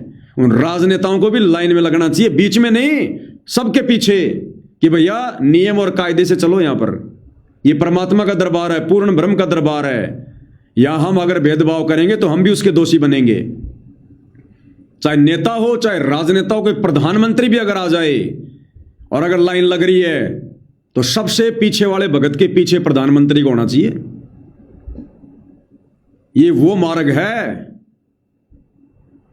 हमारे आश्रमों में भेदभाव नहीं होता। अरे तुम तो अपने भक्तों के साथ में भेदभाव कर रहे हो, अपने भक्तों के साथ में, गुरु भाई बहनों के साथ में। बेचारे 10-10 घंटे लाइन में लग के दुखी होके गुरु जी के दर्शन करने जा रहे हैं, और नेताओं को तुम वीआईपी ट्रीटमेंट दे रहे हो। उनकी गाड़ियां भी आश्रम के अंदर आ रही हैं। ये भेदभाव नहीं है क्या? ये निष्पक्षता है। भैया जब सत्य सामने आता तब पता चलता हम कितने भगत हैं। सोशल मीडिया पर कितना ही भोंक लो, कितना ही लिख दो, हमारे आश्रम में ये होता है, हमारे आश्रम में वो होता है। अब क्या हो रहा है इन आश्रमों में? ये आश्रम है ये, इसलिए गुरुदेव ने इनको कुआं बताया, इसको खुली जेल बताया। हम क्या करेंगे उस कुएं में जाके? हम क्या करेंगे उस जेल में जाके? हमारे घर को गुरुदेव ने आश्रम बना दिया। घर घर शतलोक आश्रम, घर घर शतलोक आश्रम। तो भाई और बहनों, आप और हमने दृढ़ रहना है। और परीक्षा बहुत हो सकती है, ध्यान रख लेना। ये दास पहले भी कहता आया है कि ये पवन दास सदा तुम्हारे बीच में नहीं रहेगा। सदा तुम्हारे को इस प्रकार से गुरुदेव की प्रेरणा से ये ट्रीटमेंट नहीं देता रहेगा। हो सकता है परमात्मा कोई नया खेल खेल दे। हो सकता है ये पवन दास कुछ समय के लिए जेल चला जाए, और फिर उसके पीछे तुम क्या करोगे? परमात्मा फिर यह भी चेक करेगा कि पवन दास के फिर से जेल जाने के बाद क्या ये साध संगत पवन दास के पीछे चल रही थी क्या? अब पवन दास के जेल जाने के बाद क्या इन भक्तों में उतनी दृढ़ता रहेगी क्या? इतना ही विश्वास रहेगा क्या? तो ये भी ध्यान रख लेना भाई और बहनों, कुछ भी हो सकता है। दास आपको पहले संकेत कर रहा है। ऐसा भी हो सकता है ये दास परमात्मा जी के आशीर्वाद से कुछ दिन सेवा में जेल भी जा सकता है।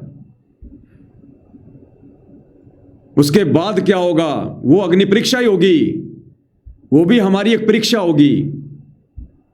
इसलिए दास सदा से कहता है कि मुझ पवन दास को देख के कभी मत चलना। मैं क्या कह रहा हूं, क्या बोल रहा हूं, जो गुरु के ज्ञान से है वो मैच करना। और यहां किसी को आधार मत बनाओ। ठीक है, परमात्मा ने मुझे एक समय के लिए सहयोगी बनाया, लेकिन आधार अपने गुरु जी के ज्ञान को ही बनाओ। सहयोगी तो कोई भी भगत हो सकता है, लेकिन आधार केवल अपने गुरु जी के ज्ञान को बनाओ, अपने गुरु जी को बनाओ। किसी भगत को आधार मान के मत चलना कभी जिंदगी में। ये तो परमात्मा ने इस दास के ऊपर दया रखी, जो मेरे को इतने दिनों तक परमात्मा ने संभाल के रखा, काल प्रेरित नहीं होने दिया। अन्यथा मेरे जैसे तो 50 आते हैं, 50 जाते हैं। कितनी बार ना जाने हमारी नैया डूबती, लेकिन परमात्मा ने दास को दृढ़ता देके रखी। इस दास की औकात नहीं थी इस भक्ति मार्ग पर दृढ़ बने रहने की, इन आश्रम के इन गुंडों का सामना करने की, इनके इतने जुल्म सहन करने की। ये परमात्मा जी ने विशेष आशीर्वाद देके रखा आप भगत भाई बहनों के लिए, आप लोगों को भक्ति मार्ग पर दृढ़ बनाए रखने के लिए। तो किसी भगत को कभी भी आधार बना के मत चलना भक्ति मार्ग में। भगतों से तो फायदा उठाया जाता है। जितना वो भगत परमात्मा की मर्यादा में रहकर हमें कोई सत संदेशा दे रहा है, तो हमने तो उस भगत का फायदा उठाना है, भक्ति पर हमने दृढ़ होना है, लेकिन उस भगत को देख के नहीं चलना हमने बिल्कुल भी। वो भगत चाहे आज मर जाए, पवन दास चाहे आज मर जाए, आपने कोई शोक नहीं होना चाहिए, किसी प्रकार का कोई दुख नहीं होना चाहिए। यहां सबके अपने कर्म है भाई। पवन दास चाहे आज जेल चला जाए, आप लोगों ने कोई चिंता नहीं होनी चाहिए, और ज्यादा दृढ़ होना चाहिए कि भाई अब गुरुजी नेक्स्ट लेवल की परीक्षा ले रहे हैं। उस पवन दास की भी परीक्षा होगी और हमारी भी परीक्षा लेंगे अब गुरुजी नेक्स्ट लेवल की, और ज्यादा हमने दृढ़ होना है, पहले से कहीं ज्यादा। तो ये अग्नि परीक्षा है, कुछ भी हो सकता है, और हिंट परमात्मा पहले दिलवा देते हैं ताकि आगे चलकर एकदम से कोई बौखला ना जाए। ये भी गुरुदेव भगवान की विशेष मेहर समझना, उनकी रजा समझना। तो आधार केवल अपने गुरुजी के ज्ञान को, और दास पूरे दृढ़ विश्वास के साथ कह सकता जितना गुरुदेव भगवान को समझा, उनके ज्ञान को समझा, उन्हीं के आशीर्वाद से। आज वर्तमान में अपने गुरुजी को परमपिता परमेश्वर मानकर, उनके ज्ञान को आधार मानकर, और अपनी आत्म कल्याण की चिंता को लेकर जिस प्रकार से हम मर्यादाओं में रहकर भक्ति कर रहे हैं, अगर हमें गुरुदेव भगवान अंतिम श्वास तक भी नहीं मिलते हैं, आश्रम में नहीं बुलाते हैं, तो भी भाई और बहनों, यदि हम इसी प्रकार से भक्ति में लगे रहे, आप और हमारा ठिकाना सतलोक है, सतलोक। क्योंकि परमात्मा का शब्द रूप है, ये हाड़ मास का पुतला नहीं है।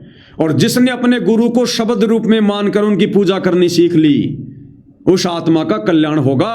अपने गुरु को मानुष मानने वालों का, हाड़ मास का पुतला मानने वालों का, अपने गुरु जी को शरीर में मानने वालों का कभी मोक्ष नहीं होता। देही को सतगुरु कहे यो तो धुंधर ज्ञान, और चार दाग आवे नहीं उसको सतगुरु जाने। तो अगर अंतिम श्वास तक भी अगर गुरुदेव भगवान नहीं मिलते हैं, अगर नहीं हमें आश्रम में बुलाते हैं, तो भी हमारा इतना ही विश्वास, इतनी दृढ़ता होनी चाहिए हमारी कि गुरुजी तो असली रूप में तो हमारे साथ हैं।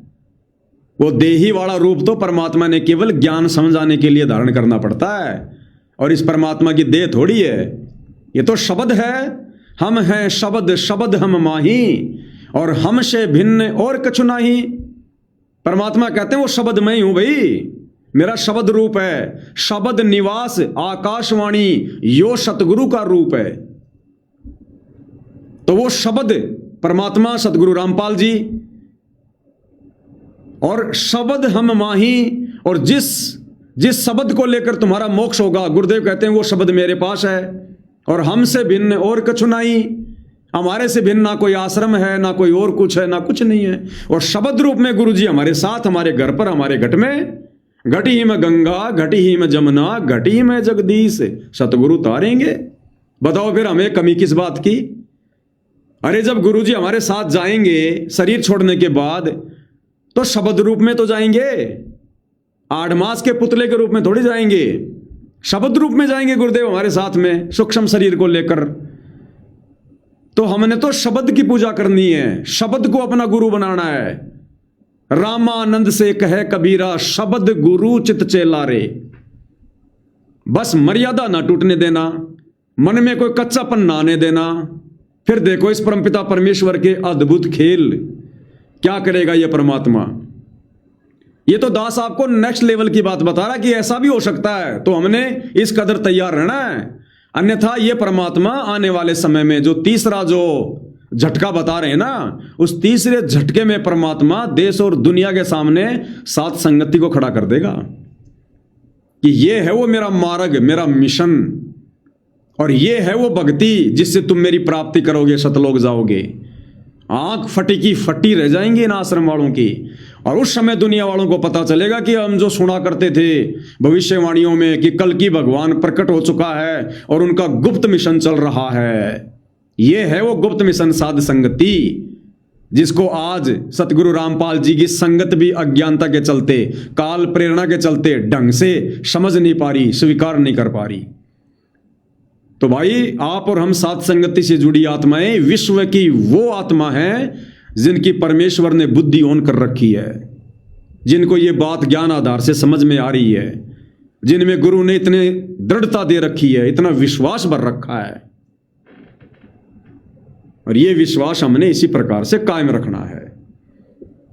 अब तो परमपिता परमेश्वर ने आप साथ संगति से जुड़े भाई बहनों को इतना दृढ़ बनवा दिया, अब तो मेरे को वैसे रिटायरमेंट ले लेना चाहिए, अब तो मुझ पवन दास की कोई जरूरत ही नहीं होनी चाहिए। अब तो मालिक ने घर घर में पवन दास बैठा दिए, घर घर में पवन दास बना दिए परमात्मा ने। अब जरूरत ही नहीं, अब जरूरत है भक्ति की, अब जरूरत है मर्यादा में रहकर भक्ति करने की, अब जरूरत है इसी दृढ़ता को बरकरार रखने की। और किसी को मत देखो अब, कब परमात्मा कब कौन से सारे रास्ते बंद कर दे, कब ये लाइव आना बंद हो जाए, कब दास जेल चला जाए, कब आपके सामने क्या परिस्थिति प्रकट हो जाए। अब हमने उन परिस्थितियों का सामना करने के लिए दृढ़ रहना है, आधार अपने गुरुजी के ज्ञान को बनाना है। हमने तो अब दुनिया को दृढ़ करना चाहिए, अन्य भक्तों को हमने दृढ़ बनाना चाहिए। जब गुरुदेव ने हमें इतना दृढ़ बना दिया तो इन बातों का भी हमने विशेष तौर पर ध्यान रखना है। ये नहीं सोचना कि पवन दास 4 दिन से लाइव नहीं आ रहा, पवन दास 5 दिन से लाइव नहीं आ रहा, क्या हो गया क्या हो गया। कुछ भी हो सकता है, मर भी सकता हूं, जेल भी जा सकता हूं, भक्ति छोड़ के बैठ भी सकता हूं, जीव हूं 2 कोटि का, गुरुजी के प्रति मन में दोष भी आ सकता है। आज गुरुजी की महिमा कर रहा हूं, मैं कल को उनका विरोध भी कर सकता हूं। तो मेरे को देख के थोड़ी चलो क्या भाई बहन, अपने गुरुजी को देखकर चलो, अपने गुरुजी के ज्ञान को देखकर चलो। मेरे जैसे तो 50 आएंगे उनकी महिमा करने वाले, और 50 काल प्रेरणा से उनका विरोध भी करेंगे। लेकिन आप लोगों ने क्या सीखा इतने दिनों में, उस चीज पर कायम रहना, उस चीज पर आप लोगों ने दृढ़ रहना है। तो इतनी दृढ़ता भाई और बहनों आज हमारे अंदर पैदा होनी चाहिए कि कल को मैं पवन दास भी अगर काल प्रेरित होकर अगर अपने गुरुजी की दिन रात अगर मैं बुराई करूं, दिन रात गालियां निकाल निकाल के, तो भी आप भाई बहनों ने टस से मस नहीं होना, टस से मस। और गुरुजी से यही प्रार्थना करने की, हे गुरुदेव हम नीचों पर तो दया करना मेरे परमात्मा। जब ये पवन दास जैसे भगत इस प्रकार से काल प्रेरित हो सकते हैं तो परमात्मा हम नीचों की तो क्या औकात है। मालिक दया करो, बंदी छोड़। ए मालिक हमें तो बचा के रखना परमात्मा, जो गलती इस पवन दास से बन गई होगी परमात्मा हमसे सौपन में ना बन जाए। इस कदर दृढ़ होना अपने। पवन दास आए भाड़ में जाए, अब कोई लेना देना नहीं है। मालिक ने पवन दास के माध्यम से आप लोगों को दृढ़ करवाना था, कर दिया। अब और देने को लेने को कुछ नहीं है। अब आप लोगों के अंदर परमात्मा ने इतना सब कुछ सॉफ्टवेयर सेट कर दिया, आप खुद हर चीज का निष्कर्ष निकाल सकते हो, हर चीज का निर्णय चुटकियों में कर सकते हो। तत्व ज्ञान रूपी टोर्च दे रखी है गुरुदेव भगवान ने, अब हमें किसी की आवश्यकता नहीं है। तो बहुत सारी बातें हैं भाई और बहनों, समय समय पर गुरुदेव भगवान के आशीर्वाद से हम चर्चा करते रहेंगे। और दास अगर रोजाना लाइव आता तो बहुत अच्छी बात है गुरुदेव के आशीर्वाद से। अगर नहीं आ पाता है तो ऐसी कोई बात हमारे मन में नहीं आनी चाहिए, क्योंकि परमात्मा जी की और भी बहुत सारी सेवा होती हैं।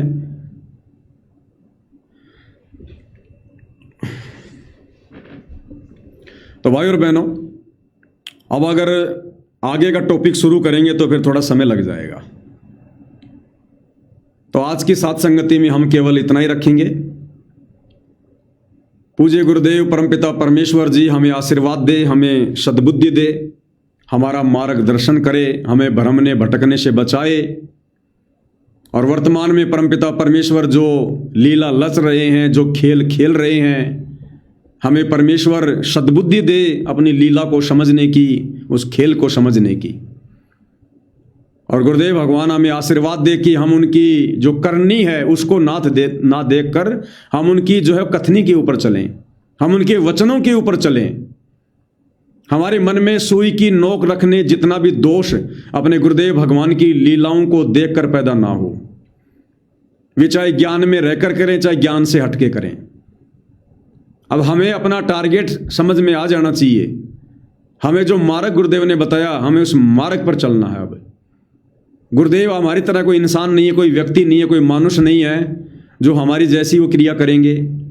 ये परमेश्वर है, परमात्मा है, इन्होंने तो पूरे संसार को अपनी शरण में लेना है। ये ना जाने अपनी अन्य आत्माओं को शरण में लेने के लिए क्या क्या खेल खेलेंगे, कैसे कैसे उनके साथ में घुलेंगे मिलेंगे, उन्हीं के अनुसार परमात्मा जी कार्य करेंगे। वो जैसा कहेंगे परमात्मा उनकी बात को स्वीकार करेंगे, क्योंकि उनको शरण में लेना है। छोटा बच्चा, नादान बच्चा, जो अबोध बच्चा होता है, वो जैसा कहता है माँ बाप वैसा ही करने लग जाते हैं। वो जिद कर लेता कि घोड़ा बनो, घोड़ा बनो, मैं आपके ऊपर बैठूंगा, तो बाप जमीन पर घुटने टेक कर उस बच्चे की उस जिद के आगे उसको खुश करने के लिए घोड़ा बन जाता है, और बच्चे को अपनी पीठ पर बैठाकर घुटनों के बल जो है वो चलता है।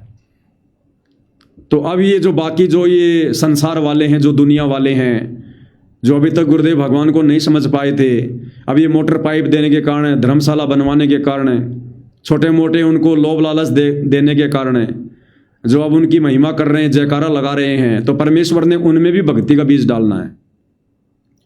उन पे भी परमात्मा ने भक्ति की वो कलम चढ़ानी है। तो ये परमेश्वर किन आत्माओं को किस विधि से अपनी शरण में लेंगे, ये इनके अपने कार्य, इनकी अपनी मौज है। हमने उनकी इन लीलाओं को देखकर अपने मन में कोई दोष आदि पैदा नहीं करना है, नहीं तो मारे जाएंगे भाई और बहनों। कोई लेना देना नहीं है। इस झूठे संसार की वास्तविकता गुरुदेव ने हमें बता दी है, समझा दी है, प्रमाण दे दिए हैं। सांच को आंच नहीं होती है। अब यदि हम किसी भी पॉइंट पर नीचे गिर गए तो आप और हमारा ठिकाना नहीं, फिर अनंत युगों तक फिर ठिकाना नहीं है। तो ये परमात्मा जो करे वो करे, इनको करने दो, इनकी मौज, इनकी मर्जी, इनकी लीला अनंत है, निराली है। हमने उन तरफ नहीं देखना है। लीलाओं का देखो तो आनंद लो, आनंद कि देखो हमारे पूज्य गुरुदेव भगवान क्या लीला कर रहे हैं। ये लीलाधर हैं। कल परमेश्वर क्या कह रहे थे, आज परमेश्वर क्या कह रहे हैं। इनकी मौज, इनकी मर्जी, साहिब को कौन रोक दे, इनसे ऊपर कौन है। और ये तो गलत को भी सही कर देंगे, सही को भी गलत कर देंगे।